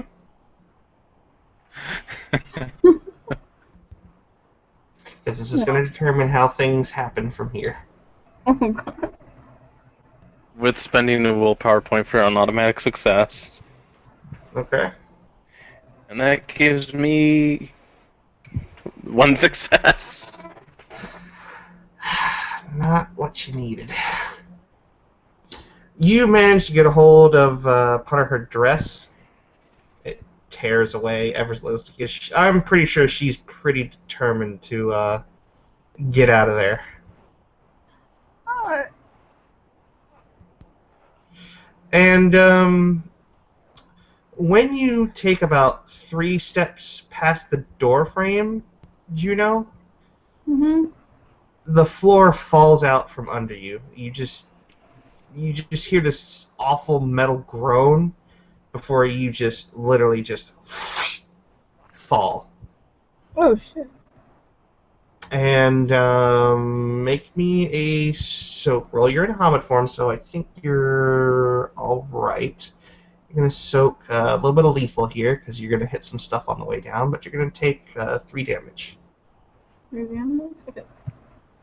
Soak with stamina, right? Soak is stamina. And armor, if you happen to be wearing any. Oh, no. Hmm. Oh, I forgot to clear again. Hold on.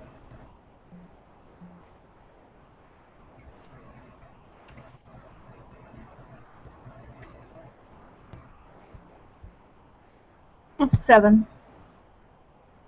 So you got 1 success? Yes. So you take 2 lethal. You get pretty scraped up, but it's literally this, this loud clanging, and you kind of tumble and go in several different directions before finally hitting bottom.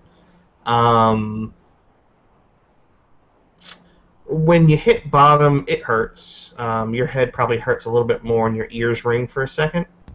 Mm-hmm. But when you get down there and you look back up, it looks like Isaac is probably about 13 stories above you. Okay. Now, you know for a fact that this building only was 3 stories.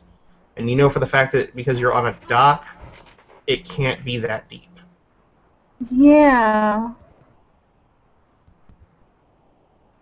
She'll look up at Isaac and she's gonna be like, what's going on here? And she completely has no idea what's going on. It's, she's really panicked. Yeah. And does she look that far down to me? Yeah, she does.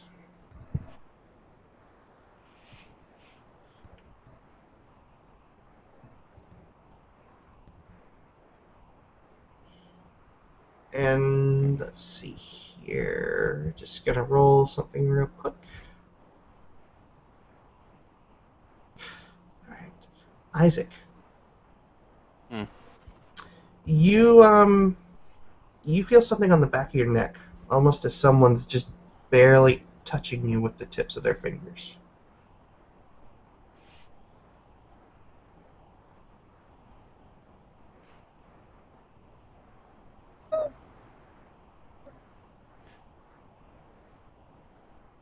And I guess I'll turn and see who it is. When you look back, you see, obviously, your reflection, but you also see Juno's, and she's sort of turned to look at you.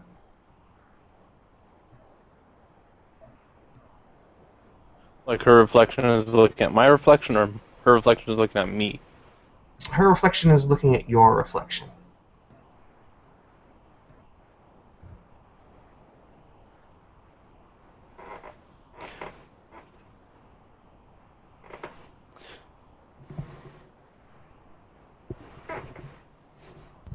Right. I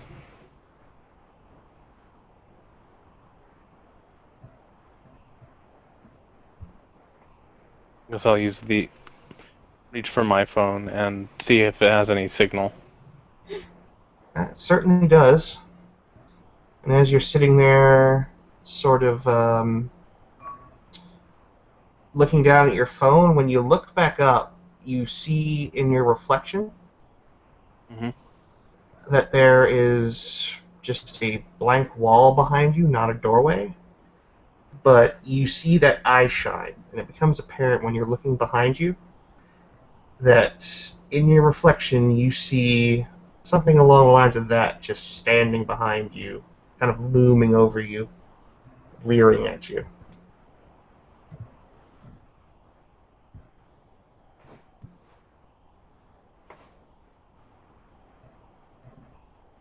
Meanwhile, we'll come back to that in a second. Juno, Yeah. Isaac has, for some reason, gone away from the hole, and things got really dark really quick. I guess would you like to take out your U-phone, Yeah. turn on its light? Yeah. Okay. Just that. What you hold before you is pretty much what you see here. You see just this walls that look like they're covered in blood that has been dried for many, many months. You see hooks coming off of these sort of steel frames.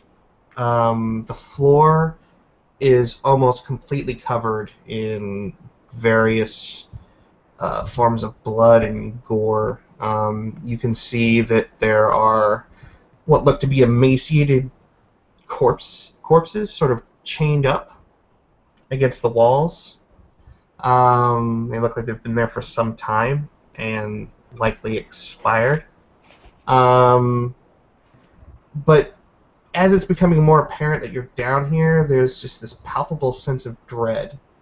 But moreover, what you hear is sort of like the sound of like a fan turning, except only one of the fan blades scrapes against the frame about halfway through its rotation, and just releases this kind of shriek every so often as this fan spins, and it's not spinning really fast. Somewhere off in the distance, just makes this horrible noise every so often, about every, we'll say, 20 seconds.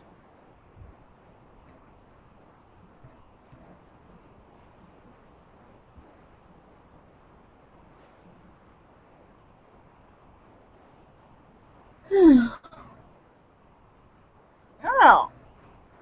Is there a way, like, does there look like there's a way out of here? Like a door? No, there's definitely corridors out of here.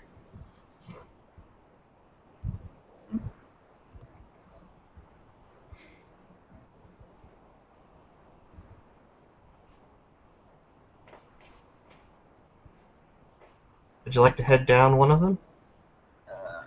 I think she should wait for Isaac, even though she's, like, she probably feels like she needs to get out of there. I mean, she has, this is panicking her, but she'll call for him and go, Isaac!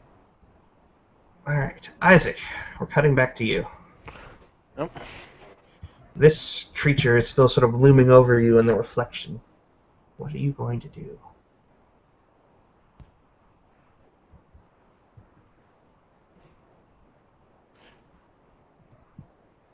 Okay, so it looks like it's standing behind me in the reflection. Mm-hmm.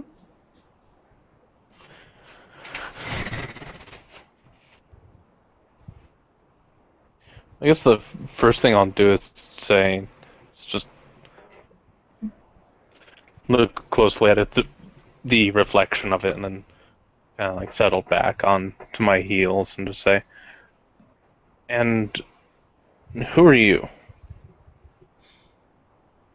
Nothing said. It's fairly silent in here.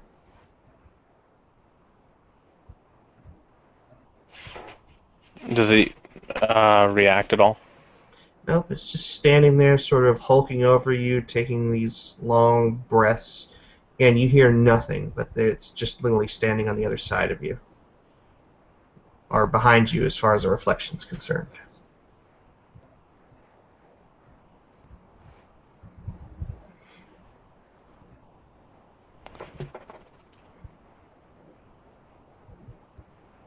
And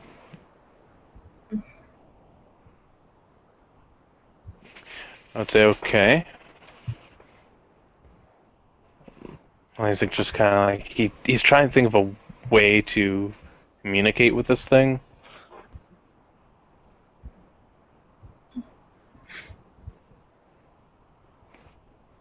Doesn't really seem to give you any sort of response. It's just standing there, leering at you.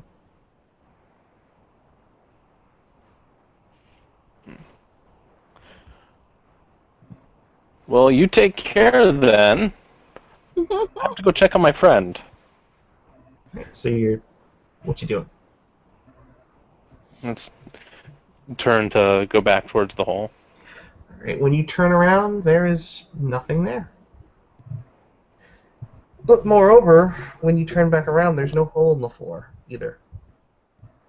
It looks like you did back when you stepped in.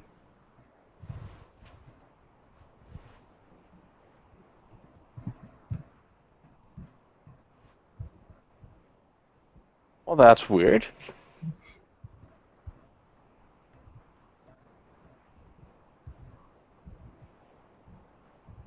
And check again, not looking at my U phone, checking my regular phone.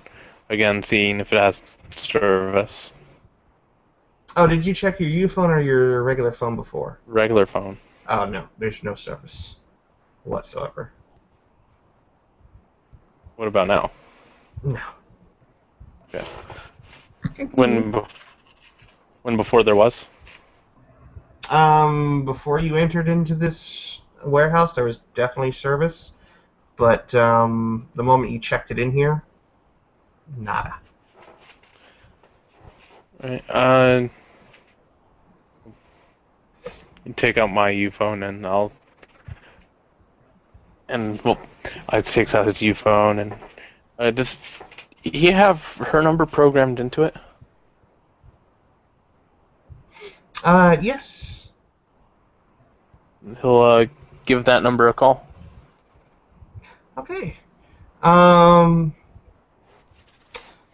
So, Juno, I need you to make me a willpower save because suddenly something in your hand springs to life, and I imagine you're kind of on edge right now, right? Oh, yeah. Okay, so just roll me your willpower. It's gonna be like a difficulty 7, not impossible.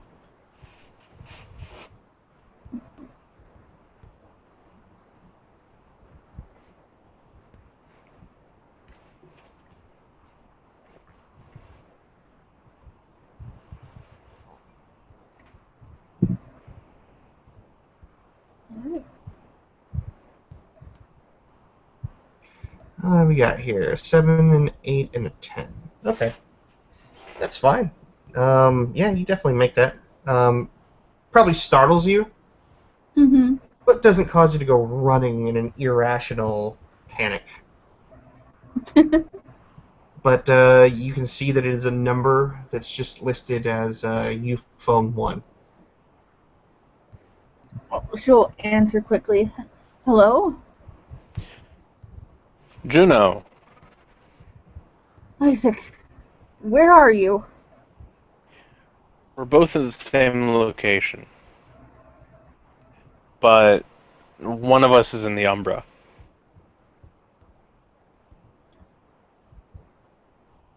She kind of looks around a little.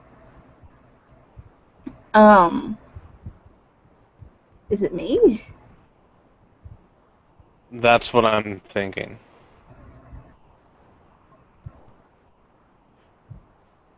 Probably happened when you looked in the mirror. She shivered. Did you see the mirror? I saw. And you're not alone. What do you mean? There was a third figure in the mirror. Something big and black, and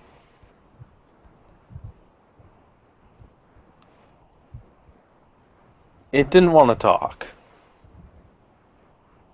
I mean, I tried, but it just kind of stared at me as if it just wanted me to shut up.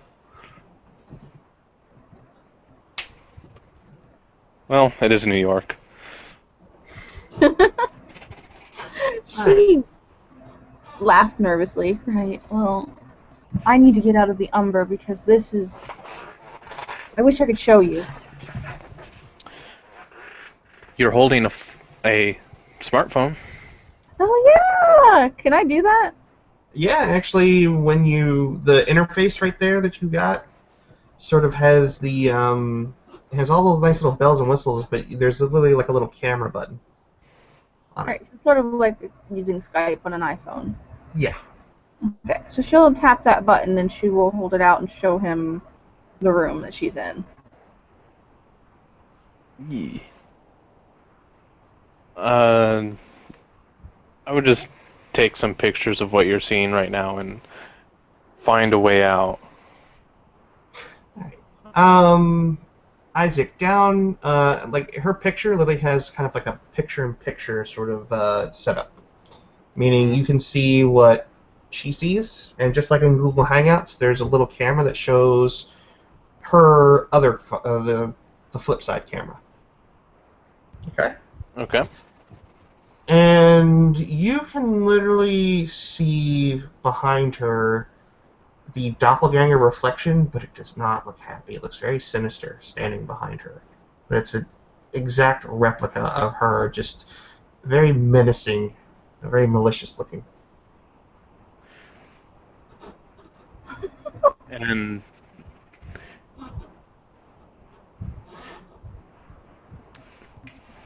Isaac would just say, "All right, you want to find a way out now."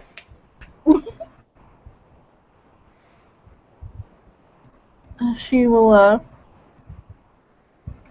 gulp a little, and I guess she can't see her own image, so she doesn't nearly know. And she's Well, right. you can definitely flip the camera around. Oh, The little there's a little button on the top that you're on the top of the screen you can hit that you can see what you're streaming. I don't think she wants to know. Oh, she'll, right. I'm sure you've just seen something I haven't. Which way do you suggest I go? How many ways out are there? There's just literally the one corridor. Oh, okay, I wasn't sure. Yeah. And Juno, it's at this point you hear a gut-wrenching, blood-curdling scream in your voice directly behind you in your ear. And Juno books it down that corridor. Alright. So you're traveling along.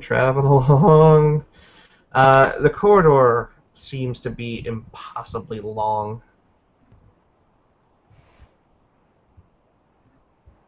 As you're going, you see that the steel flooring is sort of like a grate. The walls are smeared in that rust color, which could easily be oxidation or blood. You're not really sure. I don't think you really care at this point. You're gonna have to make me a dexterity and alertness check. This is gonna be the -1 dice because you're pseudo concussion.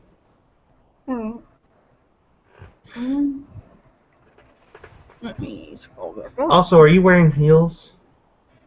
I think at this point she would have kicked them off. Okay, that's fair enough. So if you're running barefoot across this, you can definitely feel that the grating is wet. Ew.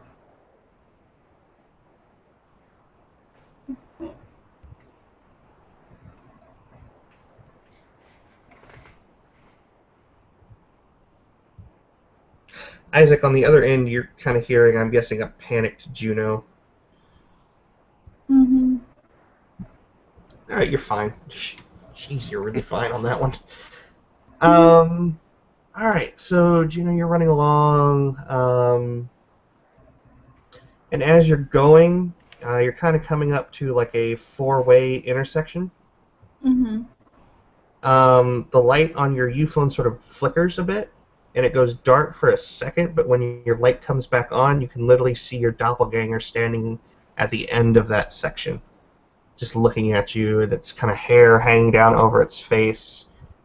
Its clothes look sort of tattered, and there's small wounds all up and down its arms. It's slightly covered in blood, and it's looking at you with this evil smirk on its face at the area directly in front of you in that junction. Well, Gina will stop for a moment because she's not going to go any further towards it. And, guessing Isaac's still on the phone? Yep. She will point the camera at her doppelganger so he can see it. And I don't know what to do, she says to him. Juno, Yeah. I want you to try two things. The first is try talking to it. She kind of sighs and then she'll look at it and she'll go, "Hello, other me," and she'll wave sarcastically, obviously.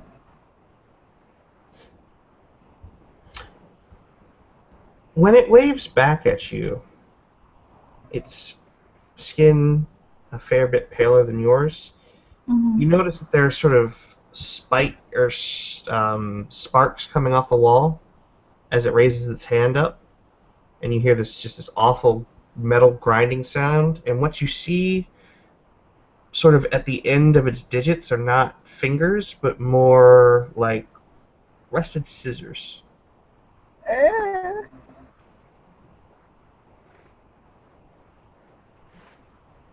I don't think other me wants to talk. She starts to back up a little bit. And what does it want?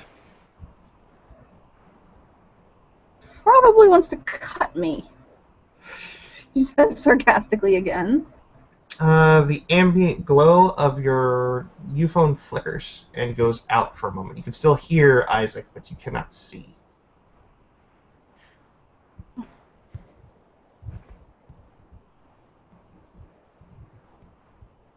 Isaac, on the other end, all you can do is you can't see the video camera or video feed anymore, but you can hear her.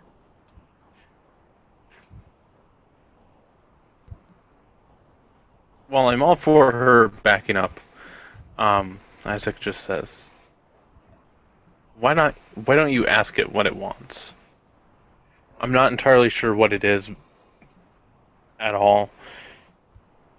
It could be a spirit that's just angry that you're here when we shouldn't be there.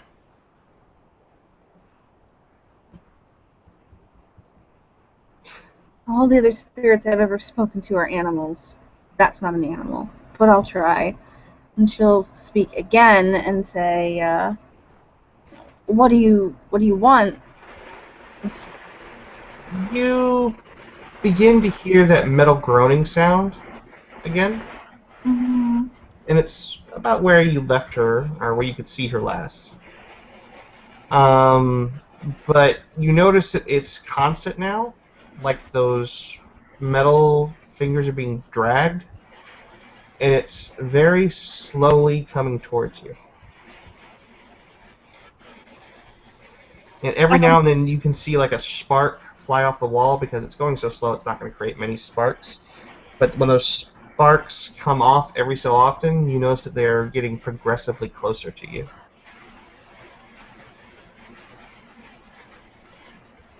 Isaac, it doesn't want to talk. And she keeps All right. backing. Now it's time for Plan B. What's plan B? She asks. Again, like I said, still she's backing up very slowly. Switch to your camera app and turn your flash all the way up. Take a picture and leave. Alright. She will do that. Alright. You take a picture. Mm-hmm. You hear this god-awful shriek. And the flash immediately makes your camera come back on, as far as like the light, the ambient light. And you see the creature has literally streaked probably about 300 feet in the opposite direction of you.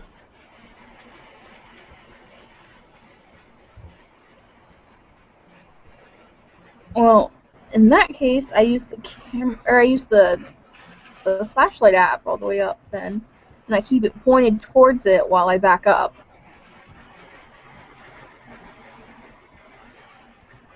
Okay.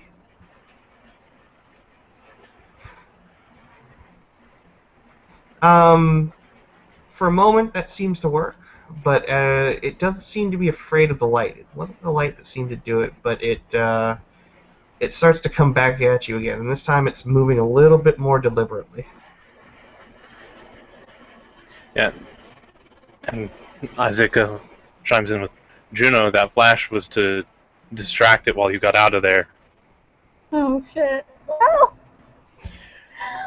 okay. Have you Well, ever have you ever had your picture taken unexpectedly? obviously, but still, And if the flash is on and you're in a dimly lit room, could you see immediately after? not really. All this is while you guys are talking, this thing is moving with increasing speed towards you. Yeah, just Isaac, I'd love to talk, but give me a bit. And she turns and she starts to bolt in the other direction. Alright. So you're running back the way you came. Yeah. Alright. I When you don't think we go... were trying to. Oh, I'm sorry. When you come through the door again, Mhm. where you were, you're in a different room this time. Oh God. This room is familiar to you a little bit. And when you come in, you're standing in a bathroom. Oh no. And when you're in the bathroom, you can see Isaac on the other side standing in the doorway holding a phone. On the other side of the mirror.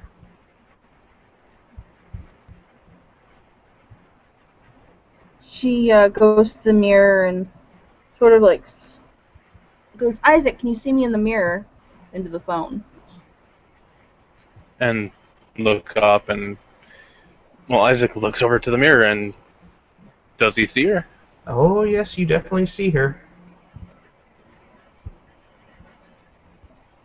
He goes, I'm still sketchy on all the details, but can you go through the mirror? I will have her attempt that, I guess.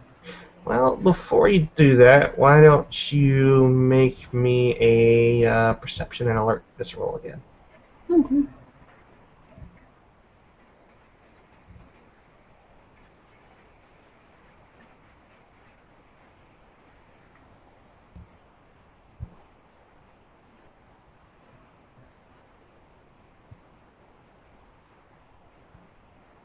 Is that your roll?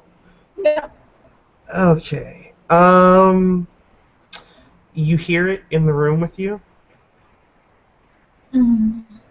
and you just feel this very, very large hand just very gently come down on your shoulder. Isaac, you can see it in all of its horrific glory, just standing there and sort of placing its hand on Juno's shoulder. Juno, you're in the room with it. Ooh.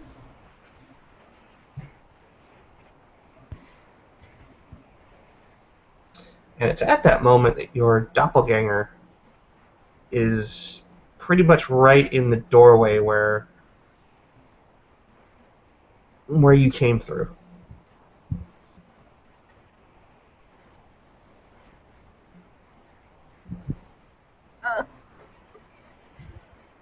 Well, she's still panicked. I guess that's when I should try to go through the mirror. Because, yeah, that's not good. Right? Well, while you're attempting to do that, you'll notice that the creature, as Mm-hmm. your doppelganger comes towards you, it moves its hand from you and smashes your doppelganger pretty much right into the wall that it came in near. Mm-hmm. The strength on this thing, when you watch it just slam your doppelganger into the wall, you literally just hear the sound of crunching and almost the sound of like a wet towel being smacked against like a tile floor or being Mm-hmm. dropped on a tile floor, and your doppelganger's eyes just go wide with shock as it hits up against the wall, and it sort of slumps a bit, and you just hear this gurgling as it literally looks like in one hit it was just hit with the force of a Mack truck. And when the creature pulls its hand away, you just notice that the body is almost concave now. Mm-hmm. and there's just blood seeping through the dress at this point. And you're not going to be damaged by it, but you can actually feel the tightness in your chest from it. And you notice that the longer that you stand there looking at it, you start to feel that a little bit more in your being. It's becoming a bit more pronounced, a little bit harder to breathe. And you're starting to notice that there's actually blood starting to very, very slowly kind of sort of form out from a small area on your dress. And as it gets bigger, you notice that the pain becomes more pronounced and the tightness in your chest becomes more pronounced.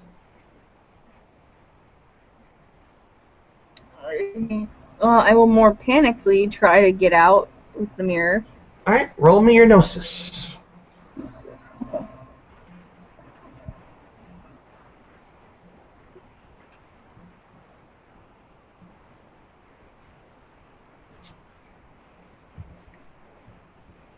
And Isaac, all the while, you're kind of just watching this happen.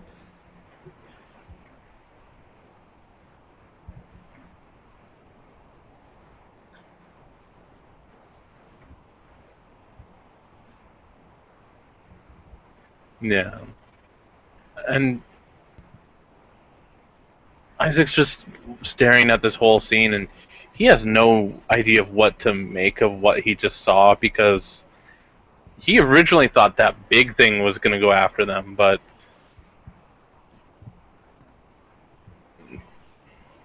now he's not sure. Yeah. Mm-hmm.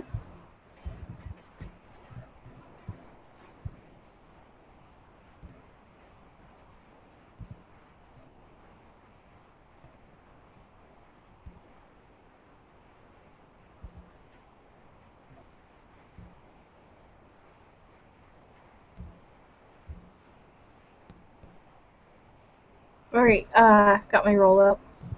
Alright. And yeah, that's more than enough. You actually, Isaac, you kind of see her sort of walk out of the, or kind of like dive through the mirror. When she comes through, she pretty much lands on top of you. Isaac wraps his arms around her to steady her.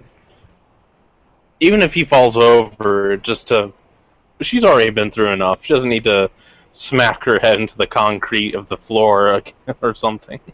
Yeah. Alright. So you've made it through. You're kind of back in what you can assume, at least for now, is the normal world. You notice that the wound on your dress has got about the size of your chest, so you're actually kind of dripping with blood, but there's no actual like wound on you. You'll notice that too pretty quick, Isaac, that she's kind of half covered in blood. Yeah. Among other things. I'm pushing her off a little bit so she's sitting down beside him. He kind of looks down at his suit and brushes his hands over it. As I said, he wears a casual suit. It's dark. The blood won't show as much as it would on lighter clothing, like what I think she was wearing. Yeah, she's wearing a really light colored dress. And he motions to her dress and he says, "You shouldn't wear something to a job you're not expecting to get a little completely ruined." She looks up at him sheepishly and she says, it's not exactly like I was planning on this. She motions around, kind of. Clearly she's like really, really upset, like almost crying upset. Do you know, it's at that point you actually feel a hand on your shoulder. Well, she'll turn to look, like, what else? There's a woman standing there in a rather nice suit. She's just kind of looking down at you with a semi-perplexed look on her face. Can I help you?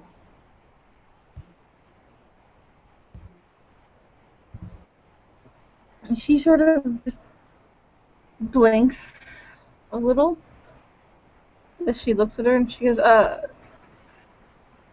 maybe? She tilts her head. What are you doing here?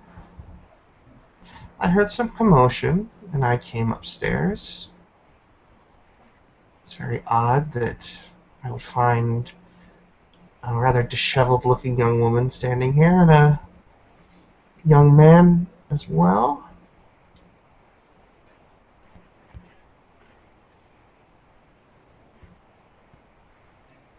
She'll look to Isaac for him to explain.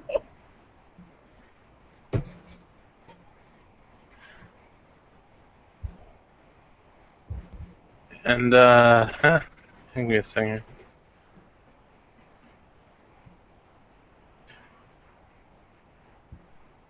At that point, she's actually reaching over to the wall, and she flicks the light on. And when that happens, the room, as soon as light floods it, the bathroom looks like a normal, well-kept bathroom. And just take a few sniffs at the air, using the gift scent of the true form, just making sure my suspicions are right about her before I go any further. So, You kind of get an oddity about her. It's almost, you can definitely tell that there's definitely wormish things about her.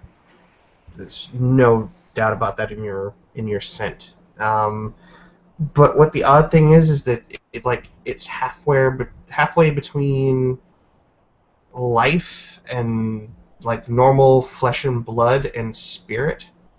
I don't know if Isaac's ever encountered Fomori before, but it's not of that ilk. This is very different. There's almost like it's a very chaotic sort of mix of wild and worm in this equation here, and it's very, very almost temporal. Like it's almost like she's there, but she's not there. well, Isaac will just kind of brush himself off, and that she had to freshen up. No doubt. And she looks down at the mess, and She had a when bit you of a look, spill, so I had to help her in. I see. I'm just curious as to how you actually got up here. Would you care to share that with me?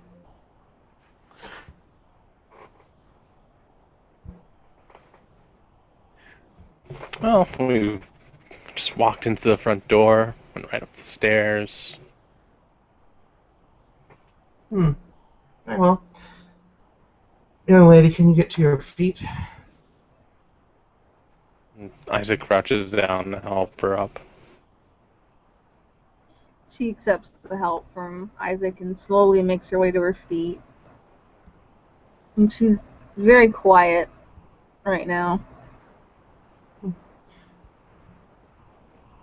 Come with me, please. And she walks down the corridor, and this corridor, when you turn out into it, it's well lit, it's well maintained, it's drywalled. Wow. She'll she'll follow, and probably sort of holding on to Isaac as she does, because she's probably having a hard time walking and everything else. The young woman will lead you down the corridor to an office at the corner, and you notice that it's well within the parameters of what this building should have been, size-wise.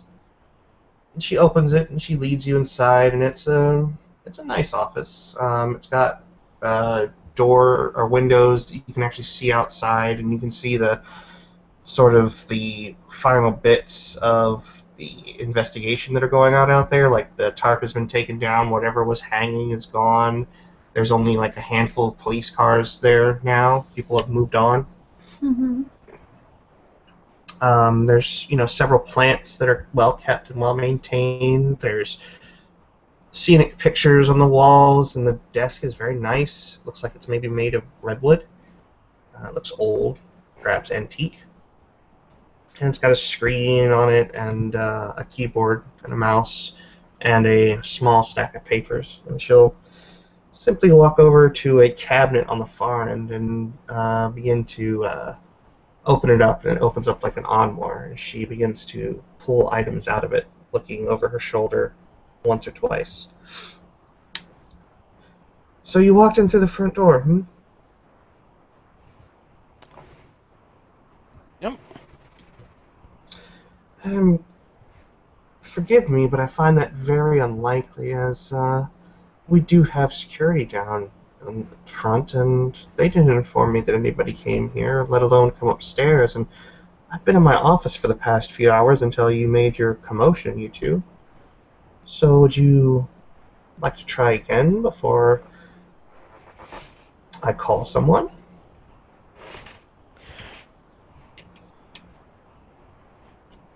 And Isaac just kind of like he starts to fiddle around with the necklace around his neck. And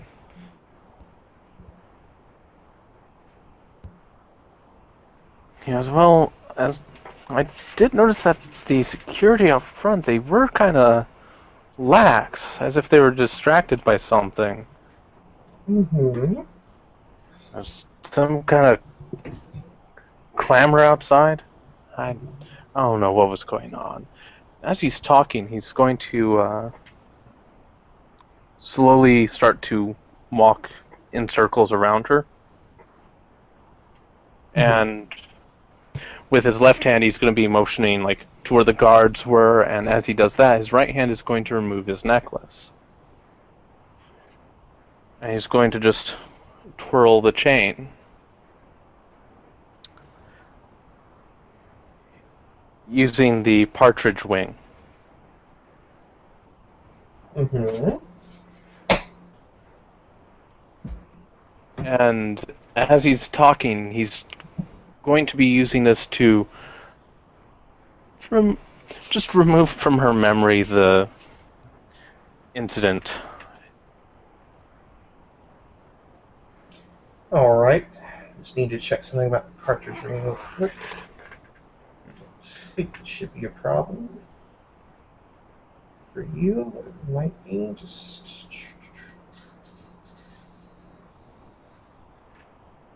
Leave her down. Don't need actions. Bang, arrows. Bang, dagger.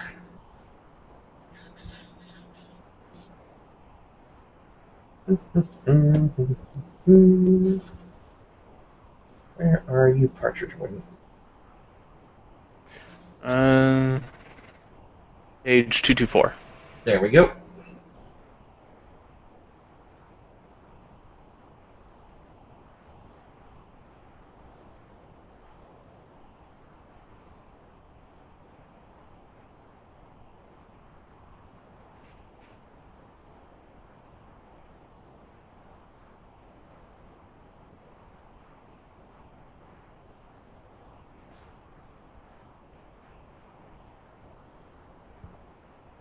Okay.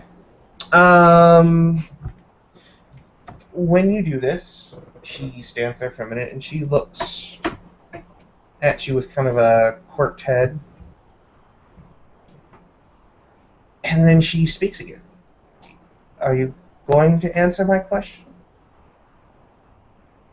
And at this point, realize that it probably hasn't done its job.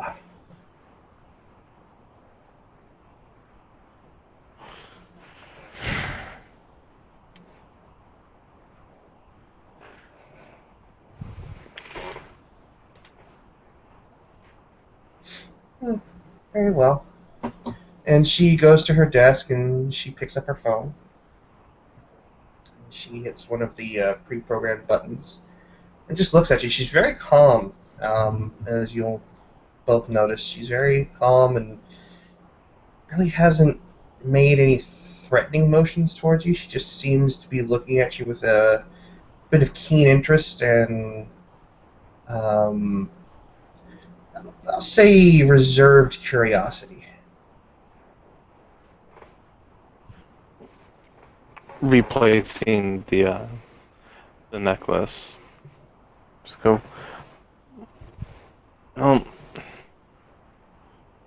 have him look at his, or Isaac will look at his watch. Uh, I'd love to stay and chat, but I actually have to go. Hmm. It is going to be something of a problem because you still haven't answered me how you got in here. Because I don't believe for a second that you walked in through the front door.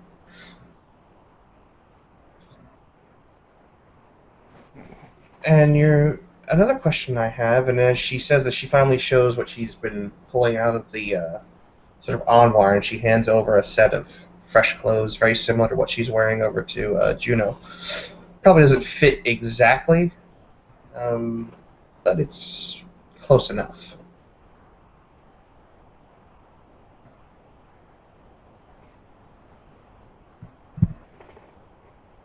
Juno will blink a little and take it. Just kind of. If you wish, you can go back to the bathroom and change. She'll slip out to go get changed because she feels gross and she's not going to deal with that. Alright? Mhm. Woman comes around from the front of her desk, and as Juno walks off, and she sits down, and she crosses her arms, looking at Isaac. Now I'm going to ask again nicely, because I do believe in being cordial. How did you get in here?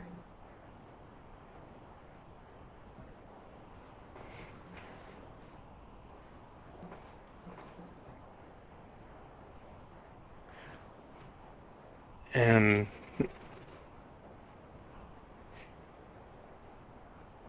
Isaac just says, "You've never looked at something and completely missed something?" Me, in my existence, no. I find that hard to believe.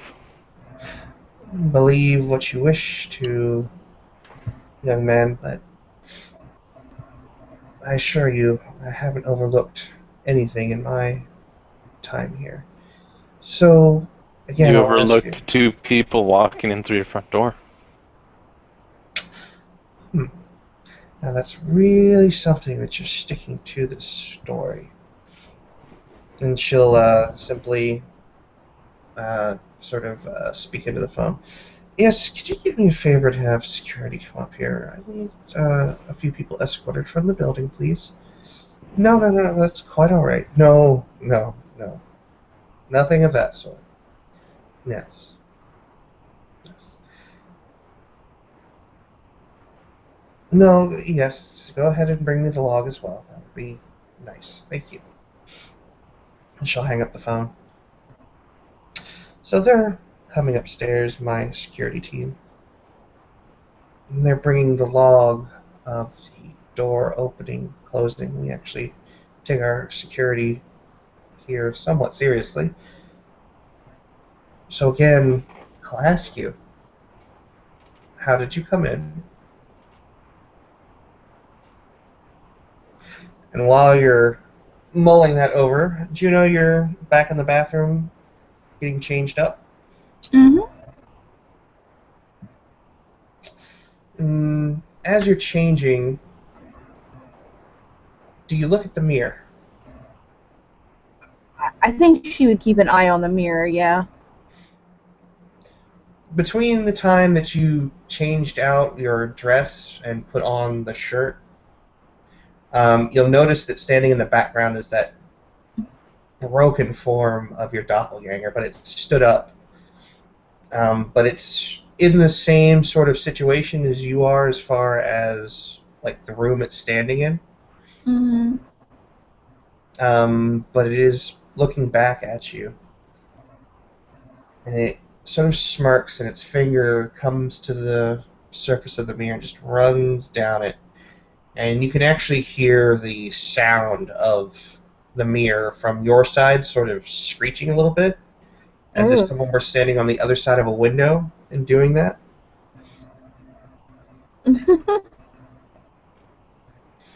Well, And shouldn't. it speaks to you, and the sound obviously doesn't carry through of her voice, but the lips moving definitely speak the words, "I see you now." And then slowly the reflection begins to walk out of sight, just dragging one of its bladed fingers across the mirror's surface before disappearing out of sight.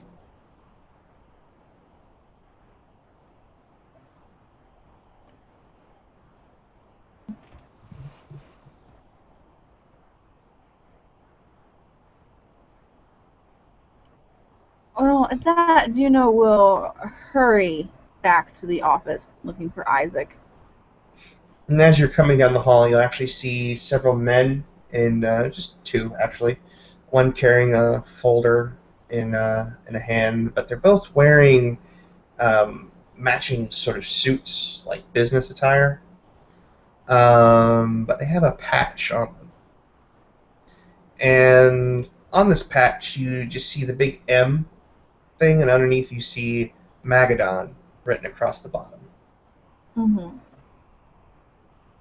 And they kind of look at you with an odd look as you kind of hurry down back into the office. Mm-hmm. And they step in. "Here you are, Miss Joyce," and they hand over the files to her. And she opens the file up, and she looks down. And she nods and sort of licks her lips, and then hands the file over to Isaac to take a look at it. And it's just basically timestamps of every time that the door has opened in the past 72 hours. And this is really interesting. If you notice right here, the last time that door opened was at about, what was it, 8:10.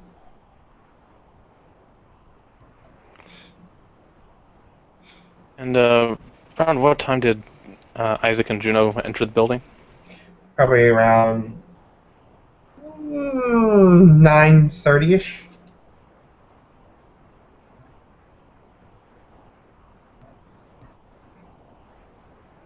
He Isaac's just gonna stare down at this and give his best, really puzzled look, like that doesn't make any kind of sense.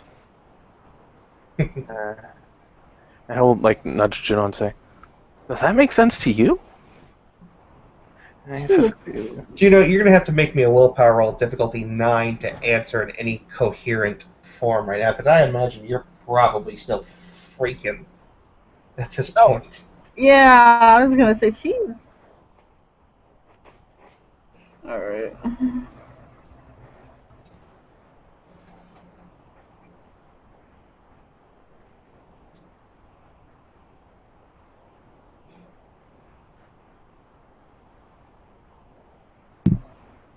Two successes, I think? Or one success, I'm sorry. Maybe. I don't know. You said 9, right? Yeah, your voice is going to be really shaky, but you can respond as you wish. Let me just say, Isaac, not a lot has made sense today.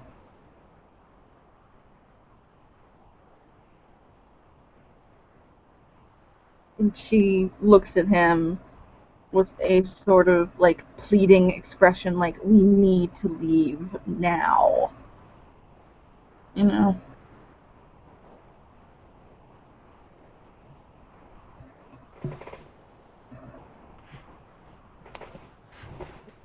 and at this, Isaac will hand back the file with like this, with an expression like that made absolutely no sense. Mr. Isaac, I want you to understand something. I'm letting you walk out of this building. Our night has already been eventful enough at our little facility here. We have the problems outside that we've had to deal with. And I don't feel like having to fill out more paperwork or waste any more of my time on this. I will tell you this, plain and simple. We have your images on camera. If we see you anywhere near this facility again, we will call the police. Is that clear? Oh, Crystal. Gentlemen, if you would please escort these two out. And she'll go back to her desk and sit down. She pulls up another file and begins to read it over, and the two rather large men will sort of usher you towards the hall, or down the hallway and down a flight of stairs that lead into a lobby. All right. Isaac gives them no. He doesn't risk fight back or anything. He just follows them. And they'll lead you to the front door, and when you exit out, it's the front of the warehouse. It's deceptively nice inside as opposed to outside, but everything seems to be in the proper proportions. Sorry. All right. Alright, so you guys are led outside, and they'll lead you to the gate to lead you outside of the corridor. And by this time, the CSI van and the last cruiser are actually pulling away and make their turn out of the area. And once you're outside the gate shuts, and they walk away.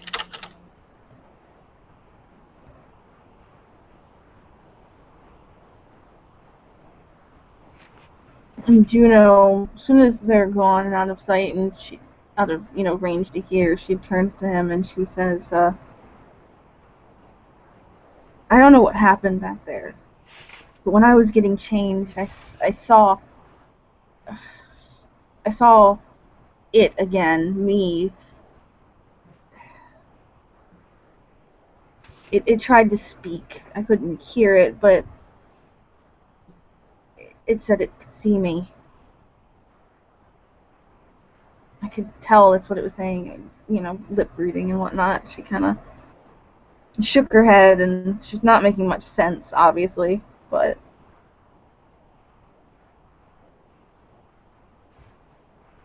I don't know what we've gotten into, but I think it's over our heads. Then we make a full report and call tonight. Not much else we can do, is there? No, it's really not. And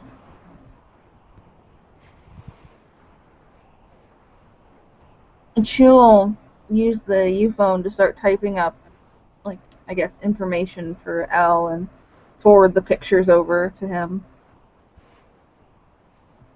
Alright. You guys gonna make your way, I guess, away from the facility right before you hail a cab? Yeah. Yeah. Okay. Alright, so you guys are hailing a cab, and you can actually see one that's kind of coming down the street towards you.